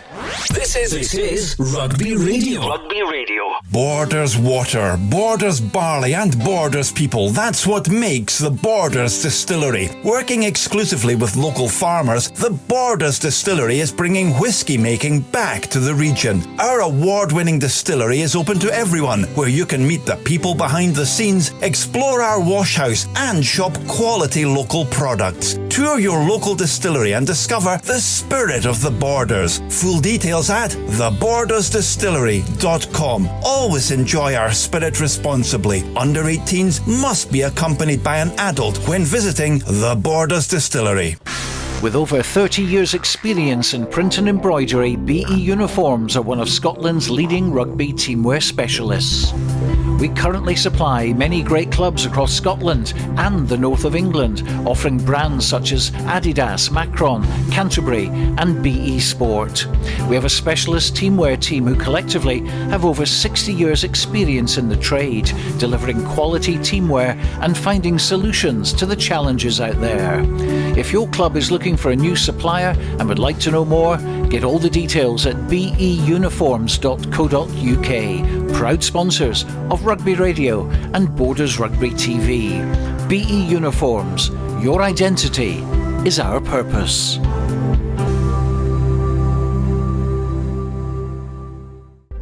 Based in Galashiels but covering the whole region and beyond, Borders Mortgage Hub is your one-stop shop for all things mortgage related in the Borders. Visit us at bordersmortgagehub.com or call us on 01896 807 008. That's 01896 807 008. Borders Mortgage Hub. Mortgages for the Borders in the Borders. This is Rugby Radio. Rugby Radio. Yes, half-time here at the Hive. Scotland 5, Wales 7. Territory and possession certainly going in the favour of the Scots, but it's Wales that are ahead at half-time, and that's the only statistic really at the end of the day that matters. It's the Vodafone Series Women's International, Scotland against Wales. Kelly Riddell's been summarising the game throughout the first half, and she's now with Hugh Brown. Yes, Kelly, Stuart was saying there, it's been a very close encounter of the rugby kind, nip and tuck throughout the first half, hasn't it? It certainly has. It's nothing more than what we expect between Wales and Scotland. It's always been a closely competitive game, as when you look through the kind of the results histories, you know, we've kind of got the last game Scotland won 20 points to 18. You know, the one before that it was a bit bigger margin of 22-34, but a lot of them are just about maybe 2, 3, 4 points difference at each time that they compete. It could have been so different, couldn't it, Kelly, because there have been not one but 2 disallowed tries that started early on in the match when we thought it looked as though Scotland had scored, but the referee consulted the other match officials and disallowed the try. Yeah, it's been one thing that Scotland's been, I would say, quite poor on, is converting that pressure into points. The number of lineouts, the number of driving mauls that they've had, and they've not been able to convert those into tries. We need to think of a different tactic and kind of sort that out. The lineouts are going well, the driving mauls are going well. They just need to work out what can they do differently. The first try was absolutely fantastic when it kind of went to the front pod, came back down to Lana, who then scurried. I think she was just held just short before Evie Gallagher then obviously crossed the line a few phases afterwards. They need to start testing this Welsh forward pack and get them moving about a little bit. We've seen Topoluto down getting treatment as well. You know, a few of them are kind of taking breaks, so they need to start targeting them. One bit in particular that I have noticed is Wales tend to leave a gap at the middle of the ruck, just behind where the scrum half should be. If they pick and go really quickly and they target that gap, that's got to be pulling the forwards in, which then means that there's loads of space there for McGee and Smith and Rollie to run in outside. So that might be where they need to target in the second half. I think the stats would show, Kelly, that Scotland have had far more possession in the first half, but Wales, one of only 2 real entries into Scotland territory, actually resulted in their try. It was a well-worked try. It came from a penalty that Ciara Bevan took very quickly. She then managed to make 10-15 metres up the pitch, and from that phase, I think it was Emma Ord came out the line very quickly and left that kind of what's called as the dog leg hole in the defensive line for the Welsh, I think it was Meg Webb, to kind of just stroll in. So they need that communication in defence, not just in attack but in defence, to hold that line. That wasn't the time to shoot out. That was the time to kind of hold your ground and work as one unit. But as you say, 2 trips into the 22, they've converted one of those. It's just, you can't let Wales build momentum. You need to keep putting the pressure on and keep battering them back. So it might be a case of, rather than keep running it, do we try and turn them? Do we keep making them run back towards their try line by putting kicks in behind them? What's the change in tactic? Because something needs to change in the second half for Scotland to build that momentum again and actually convert points. Seems to me that there's been a lot of good individual Scotland play, but what's been lacking is a bit of cohesion as a team. Yeah, the odd time they've actually went as individual runners, rather than having a support player there to make sure that they secure the ball when they are tackled. And that's how Wales have got over to then steal the ball. So as you say, just that cohesion, as I said before, is a little bit of excitement. It's, you know, it's quite difficult to actually go the opposite way and calm yourself down when you're building momentum. And Mary McDonald's doing great, she's getting the ball away from that ruck quick, but as you build the pace up, the excitement builds up, and then that's when you start kind of getting away from that attacking structure, which is make sure you've got a support runner with you. I suppose one of the difficulties for any international team is that when you haven't played very often together is to actually have that mental sense of where your fellow players are and what they're up to. It's actually getting that team mentality, isn't it? It is, and I think that's going to benefit Scotland more than it is Wales, because you've obviously got that kind of experience within the Scotland ranks already. They're used to playing with each other, bar 1 or 2. whereas Wales is quite a few new partnerships that are out there, developing partnerships as well, so they're looking to the future, who's kind of coming through, looking at the strength and depth of the squad, but building that trust in your teammates, knowing where they all are, and it's the slightest thing. What foot do they prefer to step off? What hand do they prefer to carry the ball in? You know, so if you know that, you can then read that if they run into that defender, they're going to step off their left foot, they're going to go right. That means that if I kind of cut from right to left, I'm there for the offload, which is what kind of happened between Emma Orr and Corinne Grant. They've just not got that in sync kind of mentality yet to know and instinctively know what that player's going to be doing and just go with it.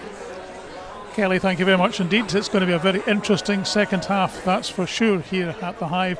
At half-time, once again, it's Scotland 5, Wales 7. Stuart. Well, this is Rugby Radio on a Friday night, 8:35 if you're clock watching. Don't forget we're back tomorrow afternoon from 2:30 until 5:30 with exclusive live coverage of Scottish Club Rugby, and our commentary game tomorrow is in the Premiership between Hawick and Mar. Mar won their opening game last weekend, 40 points to 10 against Selkirk, while Hawick lost at Edinburgh Accy, so they'll be looking to get back to winning ways. We'll also be reporting live on Selkirk versus Glasgow Hawks, and here in the capital, Watsonians versus Ayr, with score updates throughout the programme and post-match reactions. So do join us if you can, either at home or take us with you to one of the many matches being played in Scotland tomorrow.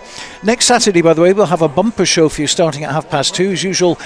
Commentary from Poynter Park for the game between Kelso and Selkirk, and then straight after that we'll be back here at the Hive Stadium for full coverage of the match between Scotland and Fiji, that one kicking off at 4:45, the first time a women's international has taken place between these two countries. So plenty of rugby next week for you at club and international level, all the way through to around 7 o'clock, so a 4.5 hour feast.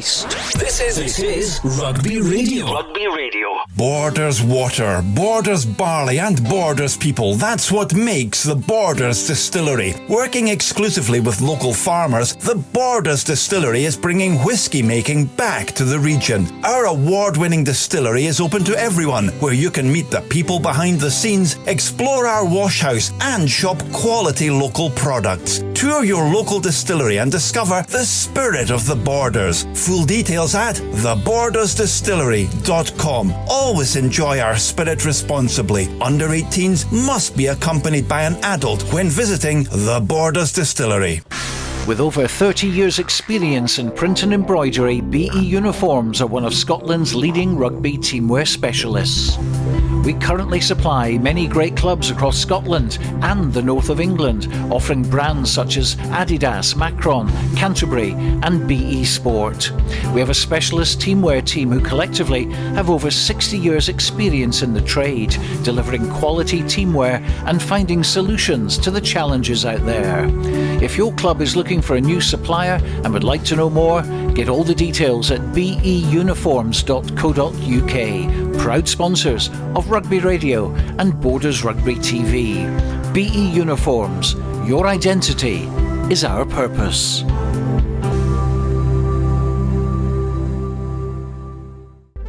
Based in Galashiels but covering the whole region and beyond, Borders Mortgage Hub is your one-stop shop for all things mortgage related in the Borders. Visit us at bordersmortgagehub.com or call us on 01896 807 008. That's 01896 807 008. Borders Mortgage Hub. Mortgages for the Borders in the Borders. This is Rugby Radio. Rugby Radio. Yes, teams not out yet for the second half. You've just joined us. It's Scotland 5, Wales 7. Can't be much closer than that. Scotland all possession and territory in the first part of the match, but Wales certainly been doing very well in defence, getting a couple of breakaways as well. And once they finally got up to the line early in the half, in the 16th minute, quickly taken penalty by Ciara Bevan, the captain, and there was Meg Webb just on her shoulder to go over, and converted by Ciara Bevan as well, so that cancelled out the Evie Gallagher try from earlier on. So 7-5 is where it's at the moment. Stuart McFarlane, just bring you back in a second for this before they come back on the pitch. What will both coaches be saying in the dressing room at the moment?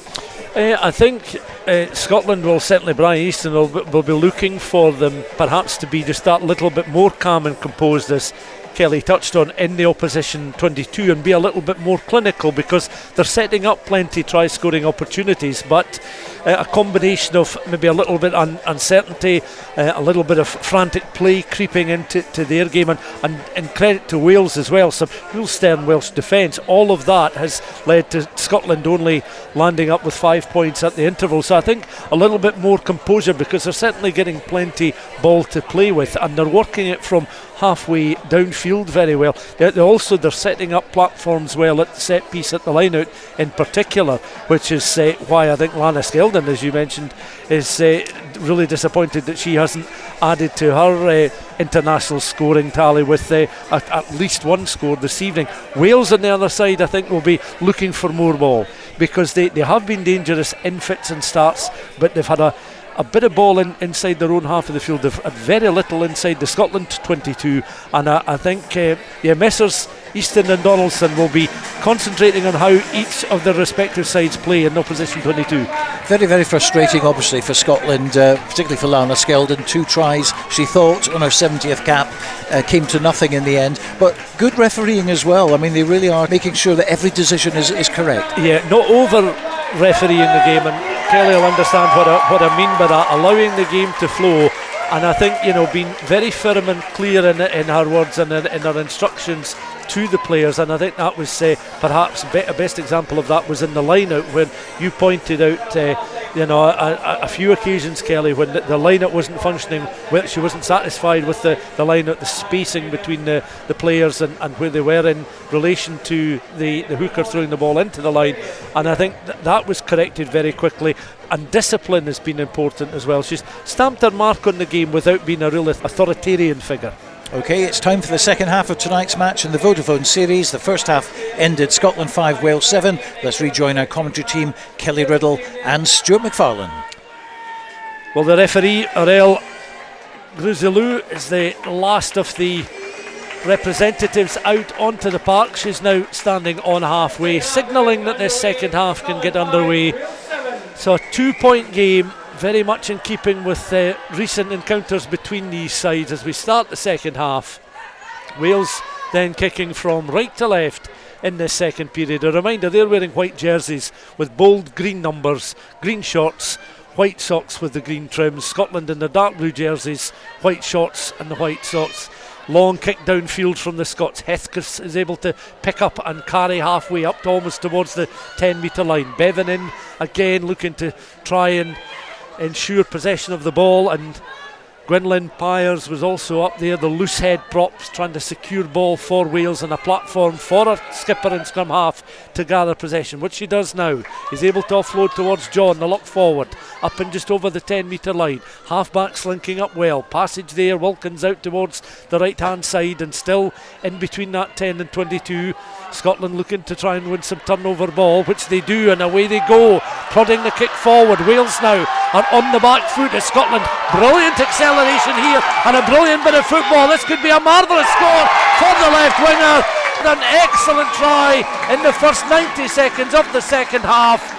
Superb football played there by the left winger, but all credit to the Scots and the forwards, because they won possession of the ball just on that 10-metre line, setting up the platform, and the acceleration down that left-hand side. It was all about controlling the kick, but my goodness me, Kelly, we've seen just how quick she is, because she was burning up the ground. Oh, definitely. And it was Francesca McGee, actually, who got onto that, but she just turned afterburners on, and it was great.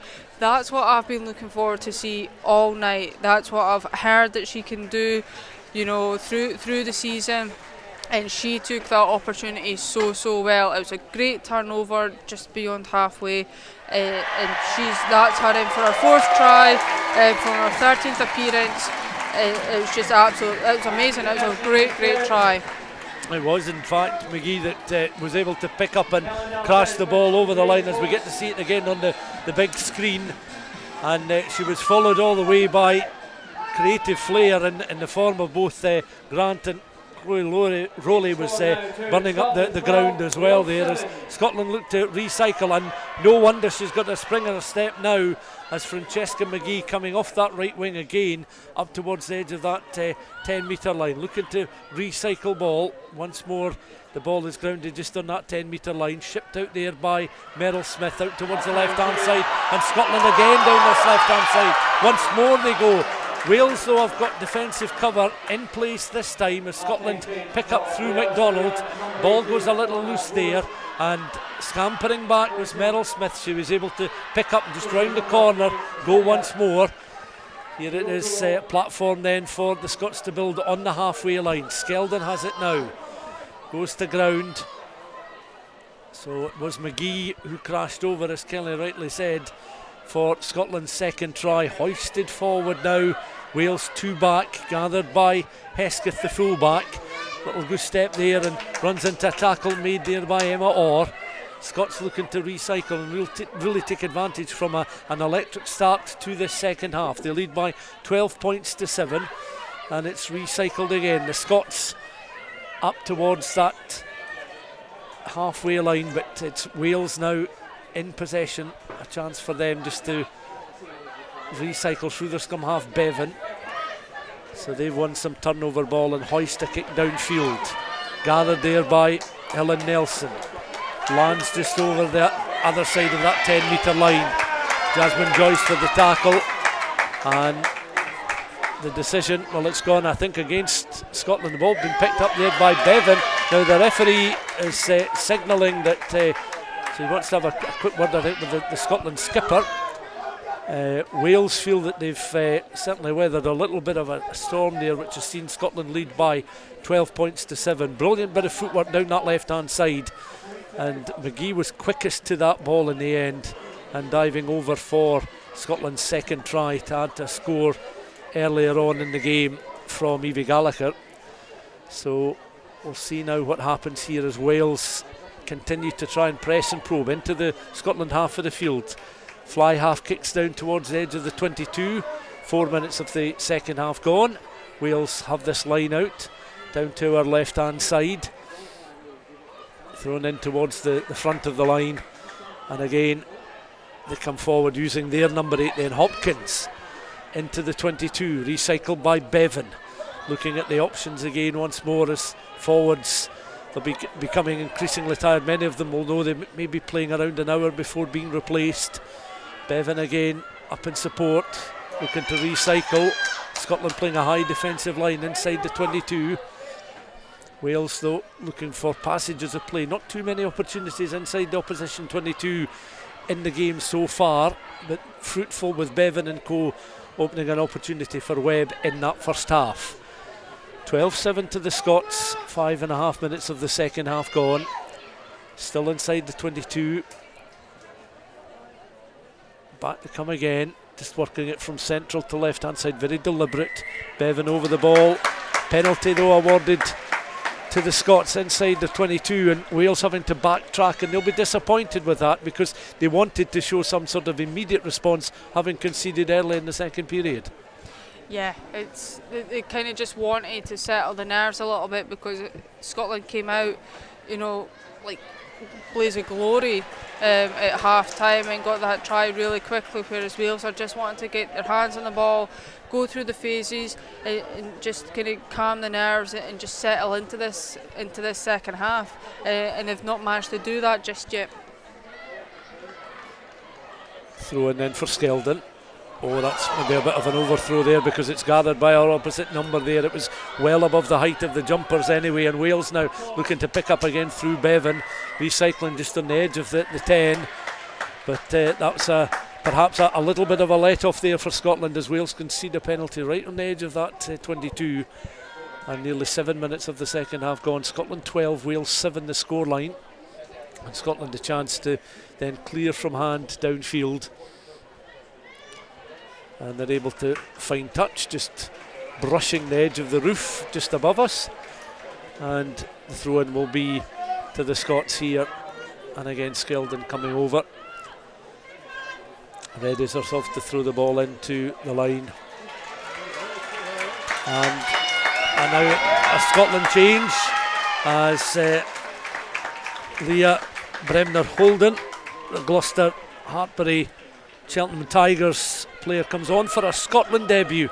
So a great opportunity for her for much of the second half to show what she can do in terms of what is a huge 14 months for a lot of these Scotland players, with so many big competitions very much on the horizon. Wales then have wrestled possession back and are on the edge of the Scotland 10 metre line. Out on that right hand side, ball just works its way back there, and Wales have to go to their try scorer Megan Webb, who scampers back and gathers possession but is under a bit of pressure across on that far side on the right. Wales looking to regroup and reorganise. Bevan again, some powerful forwards now looking to carry up and just over the halfway line. Box kick from Bevan down towards the edge of the 22 will be recycled, and the Scots looking to go once more. 8 minutes of the second half gone. Scotland were 7-5 down at half time, but now lead by 12 points to 7, courtesy of a lightning quick breakaway from the Scotland backs, finished off by Francesca McGee. And ball carrier now is Sarah Bonner.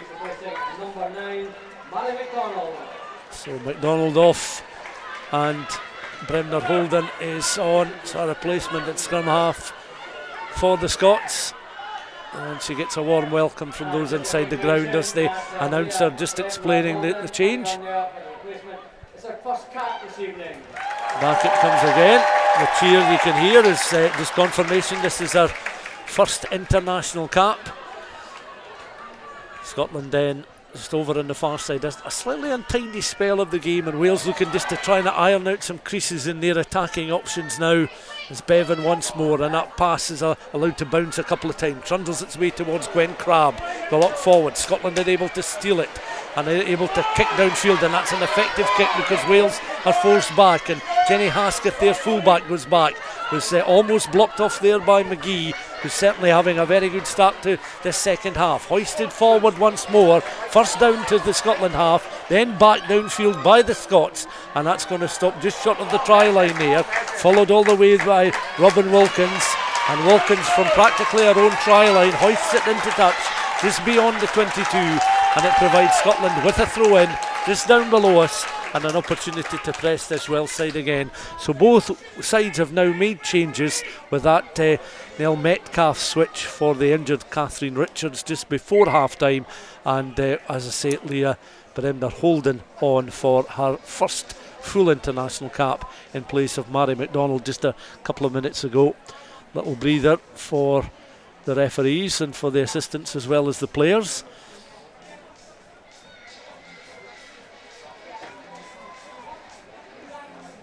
I think the assistant referees maybe needing a little bit of additional tape, possibly to keep an earpiece in place there. Lana Skeldon now alongside her.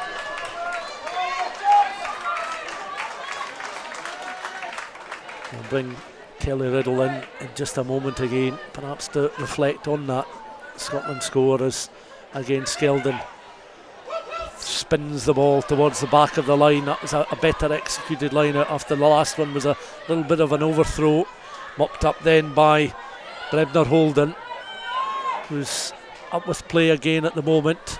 Squats down, goes in once more, looks for a little bit of movement, finds Skeldon just outside of the 22, quite central.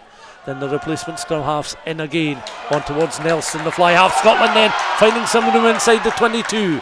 Again, perhaps an isolated carrier, but again, Bremner Holden up very quickly to recycle ball out towards the left-hand side. Scotland again will look to try and turn the screw with this visit into the 22, but Wales will want to remain solid defensively as Skeldon has it once more. Tries to take a couple of Welsh players with her. Bremner Holden with the recycled ball. Perhaps a little pop pass out towards the right hand side was an option there for the Scots. It's floated, it's a long one out towards McGee again. McGee tries to sidestep, player wrapped round her ankles there, and that was the experienced Jasmine Joyce showing all her defensive skills there and wrapping her arms round the ankles there of Francesca McGee, who's really come alive in this second half. But a scoreline or a score can do, certainly for a player's confidence. As back it comes again, just on the edge of the 5 metre line. They try and pick and go once more.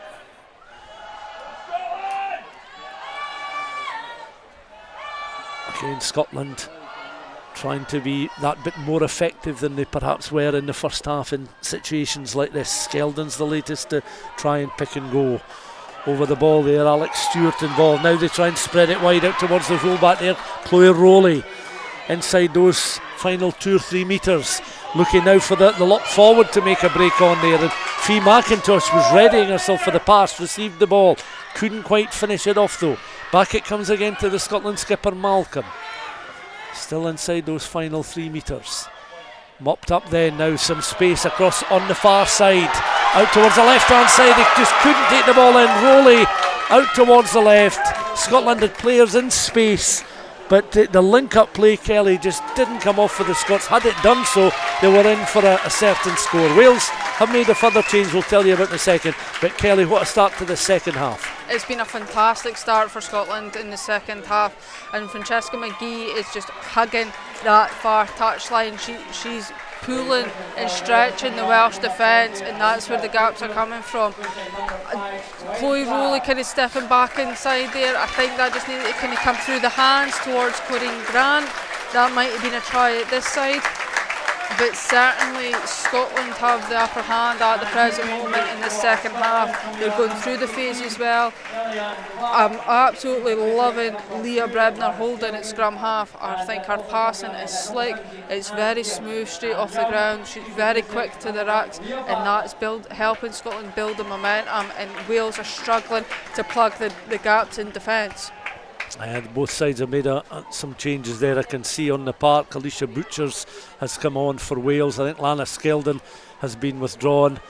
Ellis Martin will be on the park, so that it's a typical time for both sets of coaches to make some changes. 12-13 minutes into the second half. A scrummage for Wales, 5 metres from their own line. But if Scotland had been able to find hands there, they were in for an almost certain third try of the evening. And Scotland have got a bit of space just the other side of their 10 metre line to build up once more.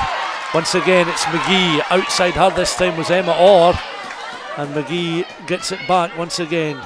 Goes into the tackle on the edge of the 22. Recycled then, and a half-back partnership, finding Clark, who's also come on in that front row. An opportunity then for the Scots again. In fact, Skeldon is still on the park, I beg your pardon. So she's still involved in the action. So I can see her still involved there. We thought she'd perhaps been withdrawn. Scotland then have definitely a new figure at scrum half there with Bremner Holden. Ball's allowed to bounce there, just in front of Alex Stewart.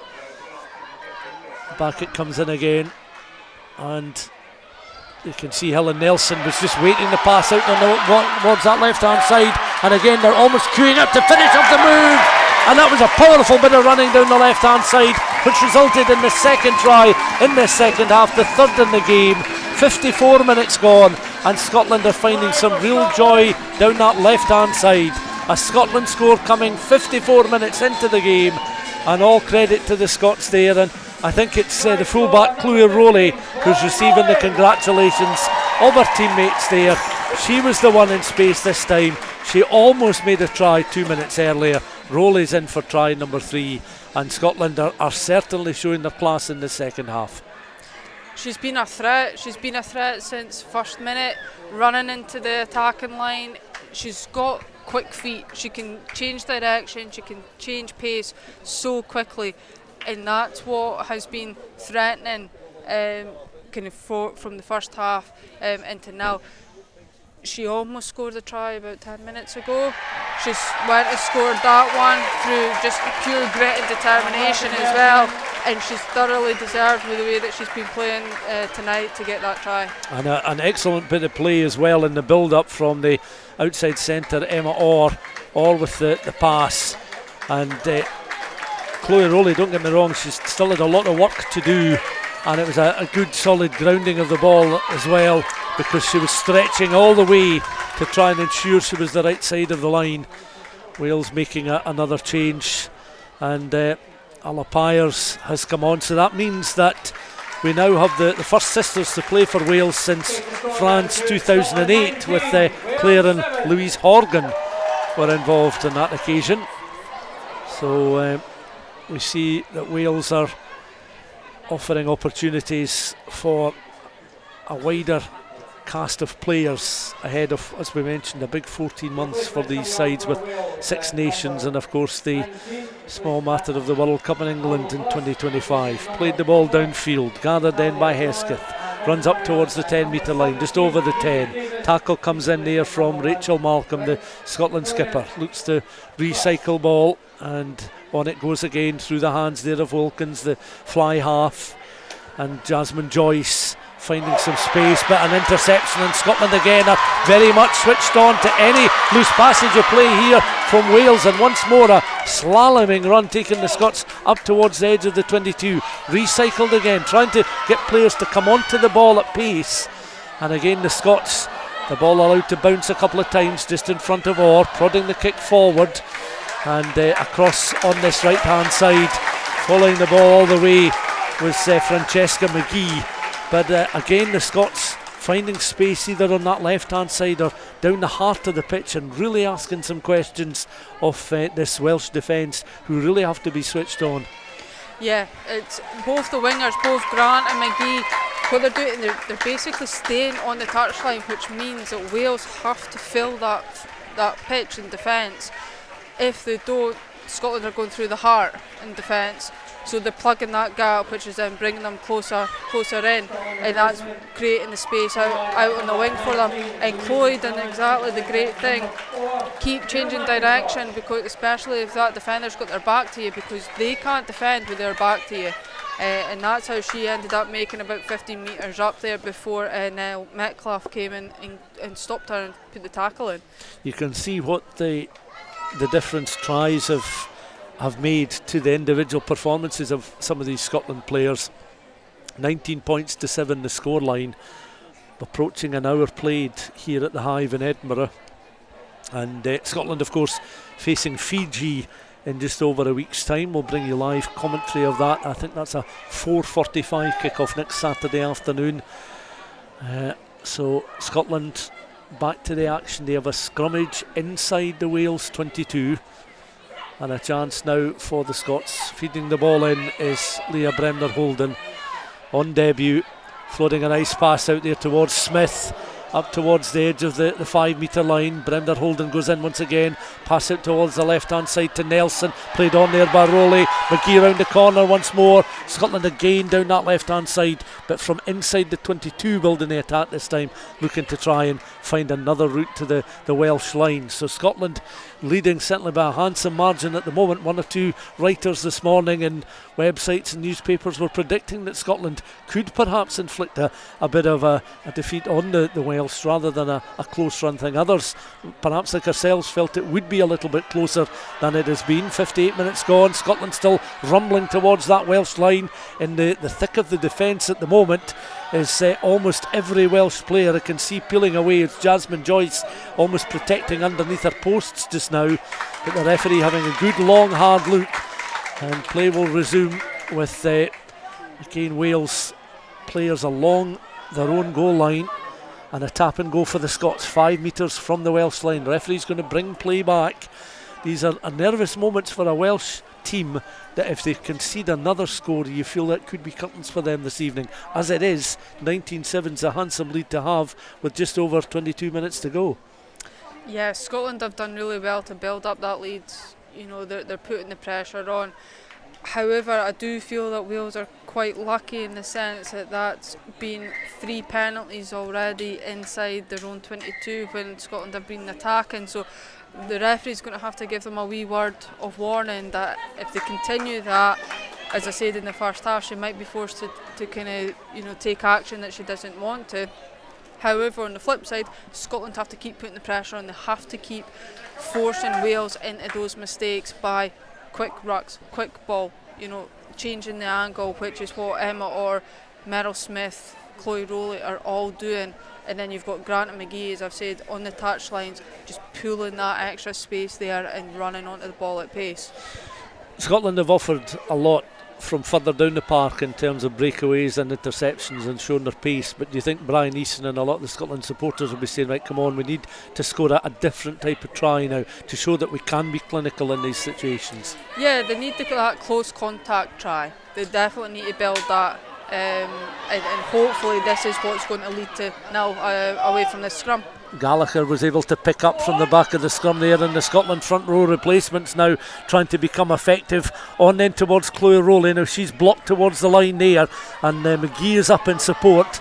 Then they're holding over the ball at the moment as well. Might have to ship it back infield, which she does now, on towards Hannah Skeldon. She drops from her height into an opportunity to try and drive the Welsh defensive players back. Again, they look to try and regroup there. That was a very sharp pass out. I think that was Gallagher that was able to pick up there again. Back it comes then towards the Scots. Nelson out towards the inside centre. He darts towards the line and gets across. Meryl Smith, who certainly worked extremely hard during the course of the evening, been involved in build-up play, but this time she's able to act as a sniper and dart across from close quarters. And again, that's exactly what I think Brian Easton was looking for, an opportunity that would be finished off in such a fashion by a Scotland team that certainly have their tails up at the moment and finding more space in a increasingly fragile Welsh defence. An hour gone and Scotland have another try on the board. They lead by 24 points to 7 with the kick to come. Another good build-up. As we just said, they needed that close contact try, and that's what they got. I think they would have preferred it to kind of been one of the crashing over from the forwards, just to kind of show that they can keep that calm, collected and build over. However, a try is scored. Doesn't matter how it's scored, it's scored. Meryl Smith, after our clearing kicks, after our big tackles, after our, basically hard running, she's been doing really, really well. She's another one that does deserve the try tonight, and it's great to see that different play that Scotland's doing. But Leah Brebner holding, though, her passing from the base of the racks is as sharp as a tack.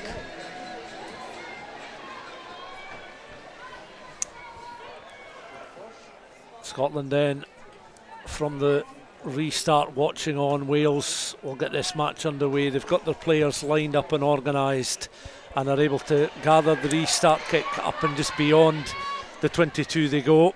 And Jade Conkle is on the field of play. Jade this evening will be winning her 63rd international, 10 tries as well, and she's been a real stalwart as a professional player, breaking new ground and really trying to lead this Scottish women's side into a new era. And that's a very, very high collision there coming in. Scotland player bundled to the ground. It was the lock forward, Sarah Bonner.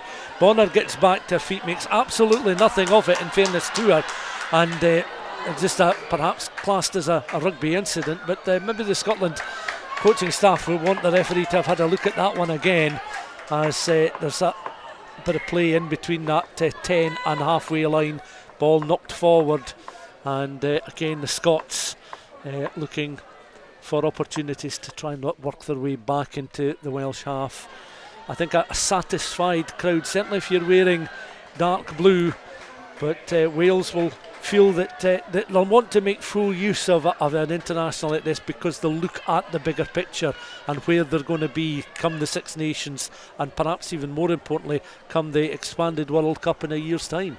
Yeah, they're looking at, as I said, building new partnerships, the strength and depth of the squad. They've got a training session next week with the Black Ferns and their build up against Australia. So that's what they're looking for, but they still don't want to be hammered. They don't want a big defeat tonight. They're wanting to kind of set a bit of a standard for themselves as well. So they need to get ball in hand and build those phases back up.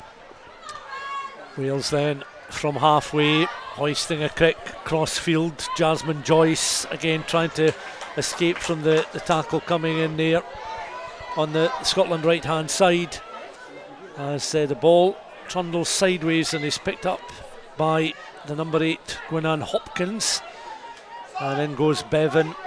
Played the ball out then towards George. Another replacement for Wales in this second half. Scotland get some turnover ball just the other side of the 10 metre line. Carried forward there by Conkle again. Now she'll enjoy an occasion like this because she's suffered a lot of real disappointment in close run matches against Wales, where Scotland have often just fallen short. But to have such a handsome lead against Wales at the moment, well, I'm sure delight her.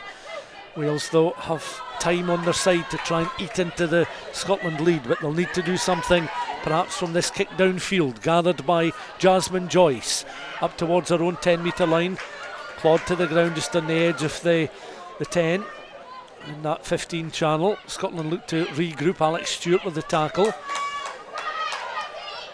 Both sides still trying to play a good tempo whenever the opportunity comes. And the assistant almost on the park, just pointing the way forward there as they've got all this kick downfield once more. Lock, kick and chase on here, and the Scots going hell for leather once more as that was Meryl Smith playing the ball downfield, the latest try scorer. Bit of a kicking game opening up now. Wales keeping the ball in play there. Bevan did well, tries to return the ball with some interest. Back it comes again though. Scotland on this right hand side, little sidestep there from Nelson into some space. Nelson's away now, centre field up and over the halfway line, goes to ground looking to recycle ball.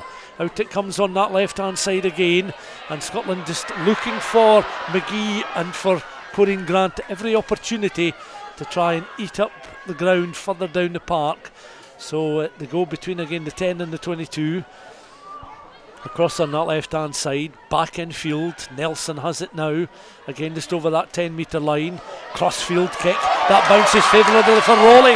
She's got some space in the 22, she's able to fend off one, she swings round another, and she's over the try line. A marvellous individual score, and that surely seals the victory for the Scots. Their fullback Chloe Rollie, on her 66th appearance for Scotland, has been able to light up on a gloomy evening in Edinburgh, the Hive Stadium, with 2 tries. But in fairness, it's been an excellent performance from this Scottish group of women, particularly in the second half. And Wales are struggling to find the answers. And Kelly, that was a marvellous piece of individual play, a player full of confidence. Oh, it was wonderful to see. Chloe Rollie has that in her locker, in the sense of that is what defenders fear. Her being able to just, side from side, step off at either foot, but they don't realise how strong she is in the upper body either. So to be able to fend off in the manner that she did, not just one defender, but 2 defenders, and score that try, was absolutely great. But that all came from that sly wee kick from Meryl Smith. And for me, we're 67 minutes into the game. Meryl Smith for me is the player of the match. She's just been absolutely immense in everything she's done tonight. I've just watched also Sarah Bonner going off, I think, for an HIA. So kind of need to keep an eye on that and see if she returns to the field of play from after this kickoff. Restarted then, and the Scots leading now by 33 points to 7. 13 minutes of the match left to play, and back it comes. Scotland looking to play the ball downfield, and that was just kept in touch there by Jenny Hesketh. Was a little uncertain, got her body position right to avoid the knock on, palmed the ball sideways, and a kick downfield is gathered by Meryl Smith. Scots going in again, looking to regroup and recycle. Skeldon, deft hands there on towards Gallagher, the first of the try scorers this evening. Perhaps the pick of the bunch just moments earlier though from Chloe Rollie. Scotland players just allowing themselves just a moment there to try and settle once again as play comes to halt just at halfway line, just inside the Scotland half of the field. 33 points to 7, and it's been an excellent second half in particular when Scotland have found space, been that bit more clinical, replacements coming thick and fast now. Sian Jones stripped and ready to come on the park. Scotland again going to make a further 2 changes. Looks as if there's going to be another debut here. Lucia Scott stripped and ready to come on the park, and she's been applauded on there by Ellis Martin, and Martin will now replace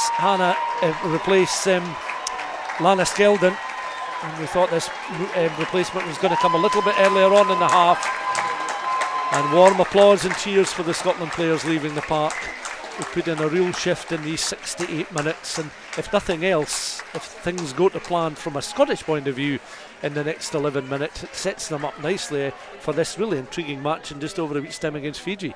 It does, and it allows them, to rest those kind of influential players like Lana, like Chloe Rollie, but then when you're also bringing the likes of Jade Conkle off the bench with her masses of experience, you don't know where to look. There's a lot of talent within this Scotland team, and it only bodes well for the development of the squad, but for this game against Fiji as well, and it's mouth-watering and it's exciting.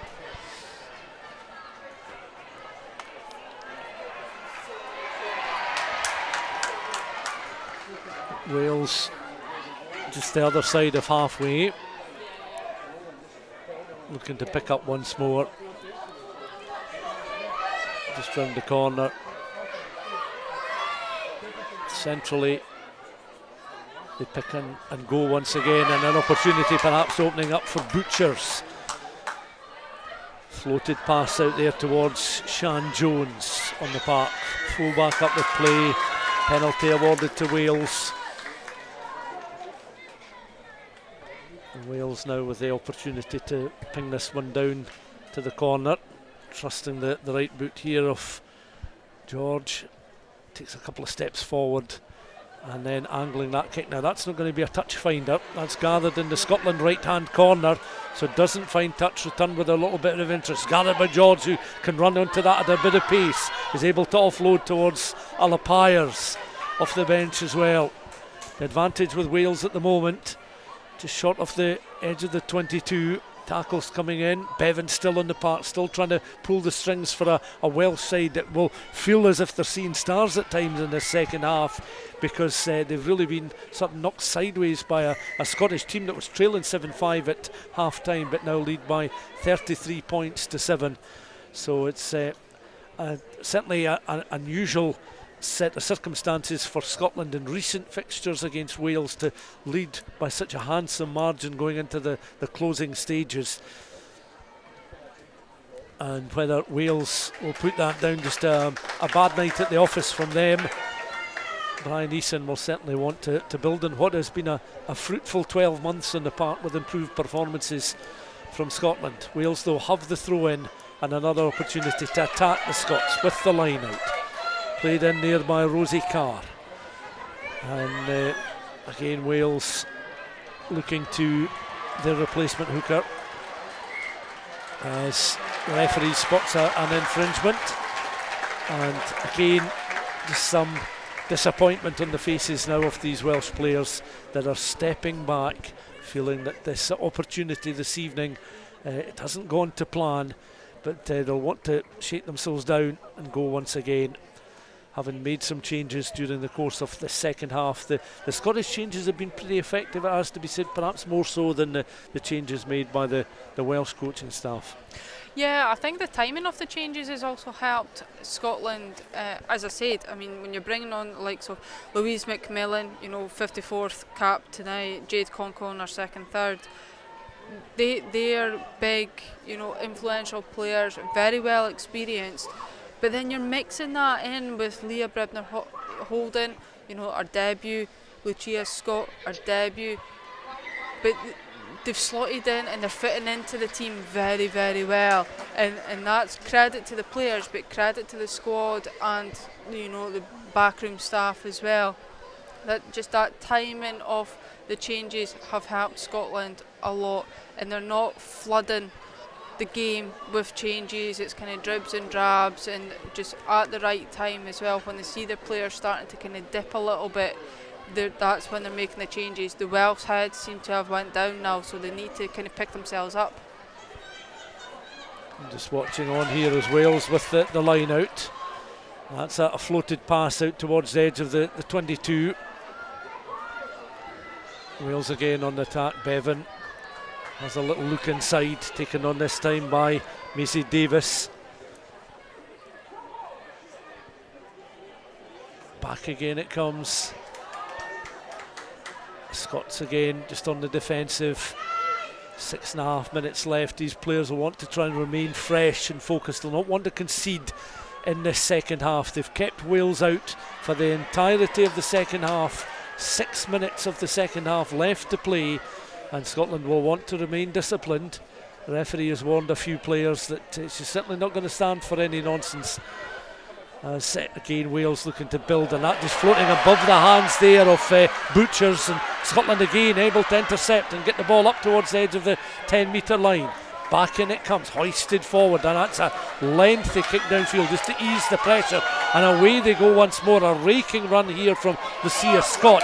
Scott with the tackle, reinforcements coming in, Corinne Grant in with the tackle as well, and Scotland just got these Welsh players hemmed in, so much so that on this occasion, like Wales were able to do with the Scots in the first half, they're able to suck the Welsh players in, force them into being unable to release possession of the ball, draw the penalty, and Scotland looking to finish this game with a bit of a flourish. Just over 5 minutes of the game left to play, and it's Scotland 33, Wales 7. Yeah, I mean, how else do you want to clear your lines but get a bit of an interception, a bubbling ball, and just absolutely hoof it down the pitch? And now they've got a line out in the 5-metre line from the Wales try line, so they need to reset and let's go and let's basically make this happen. And again the throw in this time from Martin. She joins in the drive. The advantage coming the way of the Scots, so they've got an opportunity to try and finish this off from close quarters. Now they've got some space. Nelson is able just to offload it out the side door, on in towards Grant, out towards the left hand side. McGee is going to be in for the score. That was all about using width, good crisp passing across the 22, and Scotland are in for another score. I was a little bit worried there with Helen Nelson. She kind of got the pass quite a bit behind. It took the sting out of that attack, but again the backs just rallied round, and that's, you know, McGee back in for her second try of the night, and it was just simple rugby. You know, target the defender, draw the defender, and then pass it, and it was, yeah, really well worked from getting on the back foot. Scotland have the ball on the tee at the moment then, the conversion being lined up across on that far side. You can hear the clean strike of the ball, and it's drifting in between the sticks. That's an absolute beauty as well, and Scotland's kicking from tee has been exemplary for most of the second half. I think that's now 5 conversions for the Scots. That's perhaps been in the past a bit of an Achilles heel, but Scotland are in for yet another score, and a converted try at that. 3 minutes of the game left to play. That's played downfield. Oh, a little bit of uncertainty there from Jasmine Joyce, 3 times an Olympian, but she didn't knock the ball forward. She was aware of her positioning on the park and was able to gather and accelerate up towards the edge of the 22. Scotland player is down, taking a bit of a clatter, so medical staff already on the park. Referee will be mindful of that, depending on where the action, which continues, happens to go the direction of play. But Scotland still just beyond that 10-metre line. They recycle again. Wales getting closer towards the edge of the Scotland 22. A player down receiving some treatment, so Scotland down a player just at the moment. They try and kick in behind. Jasmine Joyce chasing after it. Back they go. They play the ball downfield. Bounces a couple of times and is picked up then by Hesketh. Hesketh then a little sidestep, still going. Player is still receiving some treatment on the park. Referee allowing play to continue here. And it's now with George out towards the right hand side. Little 1-2. George makes himself available again, but it's floated out towards that far right hand side. And Wales now could well be in, just taking advantage of an injured Scotland player. And they cross the line for a try. Nell Metcalf it is who's in. She came on a minute before half time for Catherine Richards. And Wales do break Scotland's resolve in this second half. They breach the defence, they get to double figures on the scoreline. The Scotland injured player, incidentally, Ellis Martin, is back on her feet, heading towards that far corner. So I think they'll be forced into making a change. Looks as if Christine Lees is coming back on the park. 90 seconds left of play, just less than 90 seconds in fact. And Wales will look to try and add the extras from this conversion. So just over a minute on the clock, 30 seconds left for this conversion attempt out wide.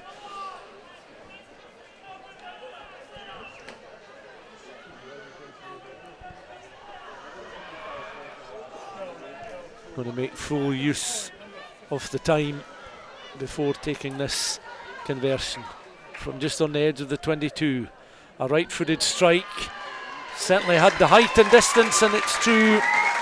So a conversion there for Nell Metcalf, converting her own try, and it's Wales now into double figures, and that's scant consolation for them in the second half with 14 points on the board, but playing right to the finish. And Scotland, all in all, I would imagine will be very satisfied, Kelly, but when you've gone so long in a second half without conceding, you'll be disappointed not to have kept that clean sheet all the way through. They'll be annoyed with themselves, although it is difficult to defend with 14 players because they did have a player down, but they will be annoyed with themselves letting Wales in, just in at the corner right at the death of the game. Scotland 40, Wales 14. Last fling by Wales as they play that ball downfield, and it's gathered now by Lucia Scott up and over halfway. Again, taking literally everything in her way there, and one of them clattering to the ground was Gwynan Hopkins. Chloe Rollie awarded player of the match. Two wonderful second half tries and a good all round performance from the Scotland fullback. Now away they go down the left hand side once more, and they've certainly got engines on these players. Francesca McGee on that left hand side again, as back it comes through the hands then of the Scottish players. They try and pick and go, but the ball was knocked forward. The referee then, with a glance at the watch, looks at the watch, blows for full time. 40 points to 14, and Scotland, having gone toe to toe with Wales on so many occasions, perhaps come off with a disappointing defeat in the past, or a narrow victory with success earlier on in the year. Things all did come together for the home side in a second half. Remember, they trailed by 7 points to 5 at the interval, and then at the start of the second period it was that Francesca McGee try, the kick and chase downfield, the great acceleration shown by the winger, and that really set the tone for a second half, Kelly, where Scotland really dominated. And as I say, Wales were unable to offer that much because Scotland had a real grip on proceedings. Wales did score right at the very end of the game, but that second half in particular belonging to the home side. It certainly did. Scotland done really well in the second half and mixed it up a little bit more, rather than just hitting it up, crashing it up through the forwards. You know, they kicked through, they used the forwards to crash it up. Meryl Smith and Emma Orr were also crashing it up. But the big difference was that we had Grant and McGee just hugging the touchlines, which was stretching the Welsh defence, and that was creating the gaps. So that was allowing the likes of Chloe Rollie to basically pick whatever channel she wanted to run into in the attacking line, and there was space there for her, and she was running well off of the shoulders. But as we said before, the replacements really helped Scotland. When you're bringing on the experience of Conkle and McMillan, they are able to just kind of keep that calm and influence going, and that control throughout the team. When things can get a little bit excited and out of control, they've brought that calm and influence back on, just to kind of go, right, we've got this under control, let's just keep doing what we're doing and do it well.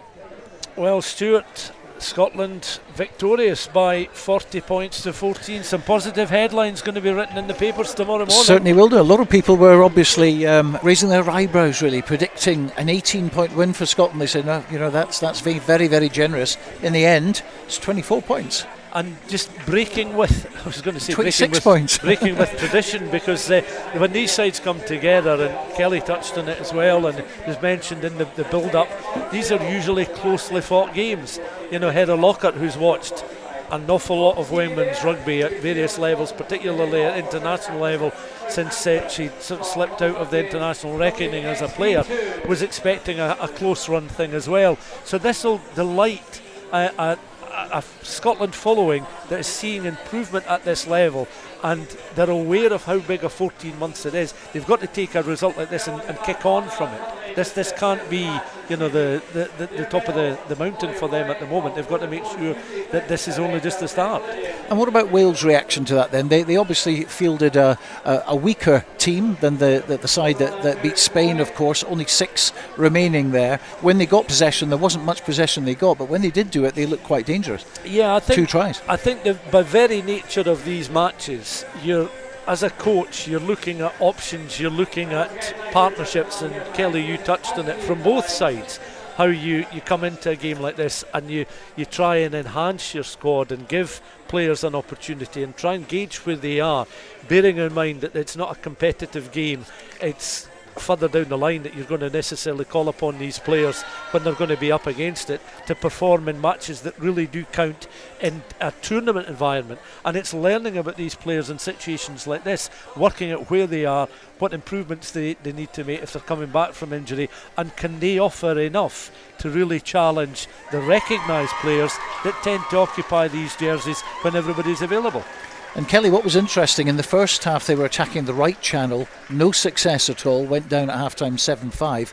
Second half it was the left channel, and there was the success. Yeah, it's, as I said, I think they slightly changed their attacking structure in their setup. So rather than having that body 3 battering up, and it's quite easy to defend if you keep doing that, you had the wingers just basically staying on the touchline. So that's pulling the Welsh wingers out of their defensive position, because if they come in tight, you've got a crossfield kick straight to the wingers and they're in acres of space. If they go out wide, there's gaps in the middle of the pitch.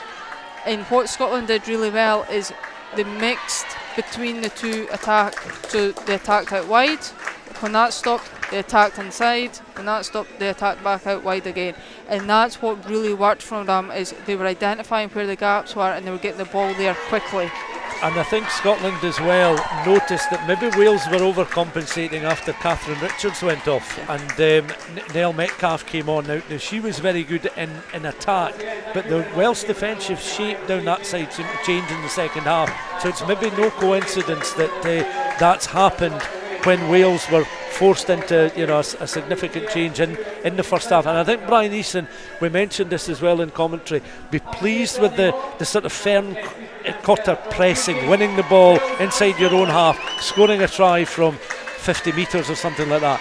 You'll be delighted with that, but equally finishing off a product when you've got so much possession inside the opposition 22. And that has been a common theme in the men's game and in the women's international game for a long time. It's been, Kelly touched on it, being composed, don't be frantic, but be clinical.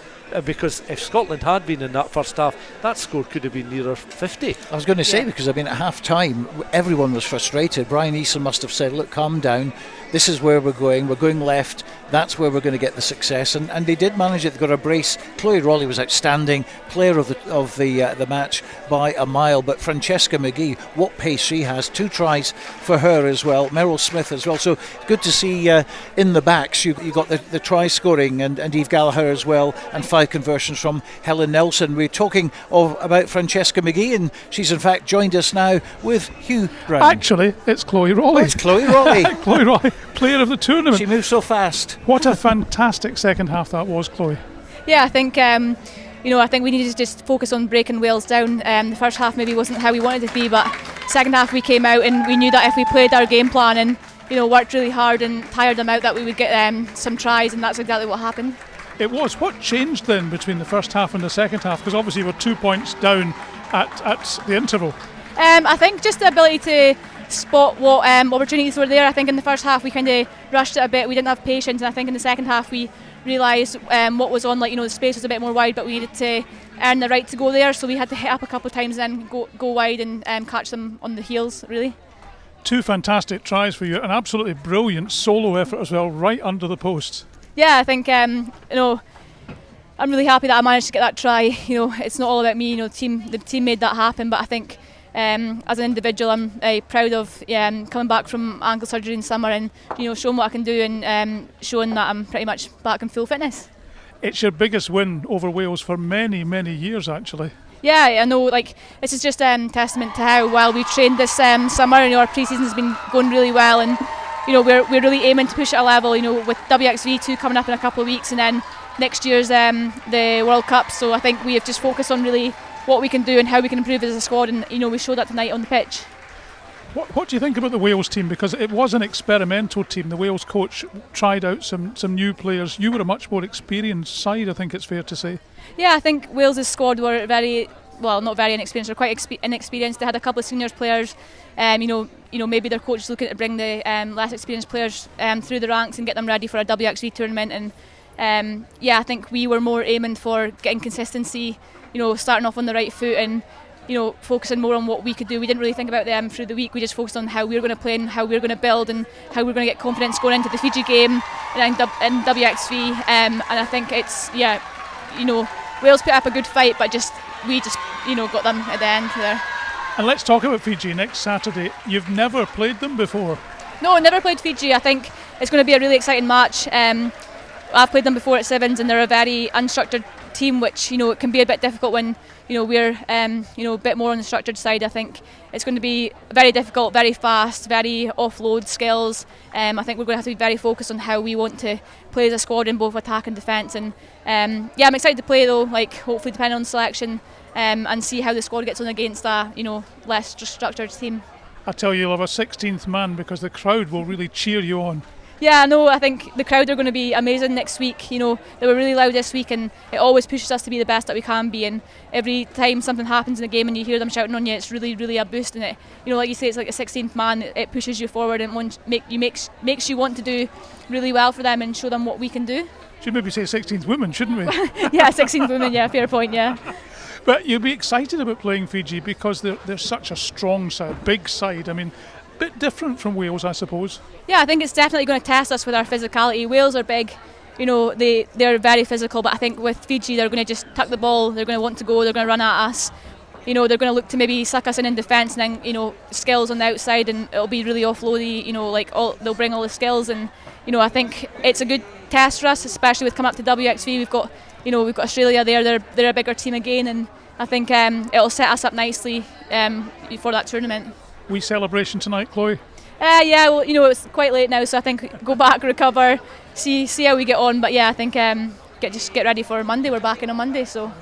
I appreciate you taking time to speak to us on Rugby Radio. All the best. Well done on being player of the match. Yeah, thanks a lot. I'm so happy with it and happy with how the squad performed, and we'll take it into next week. Well done. See you next Saturday. Chloe Rollie.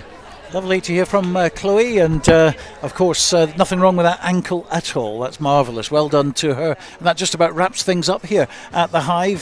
Thanks much indeed to our team of Kelly Riddell, Stuart McFarlane and Hugh Brown. Don't forget we're back on air tomorrow afternoon 2:30 with 3 hours of live Scottish Club Rugby. That's our regular time right through to November when the clocks go back and we get an extra hour on air with a 1:30 start. We'll have live commentary from Mansfield Park tomorrow, Hawick against Mar in the Premiership. But for now, from me, Stuart Cameron and the team, thanks for joining us and a very good night.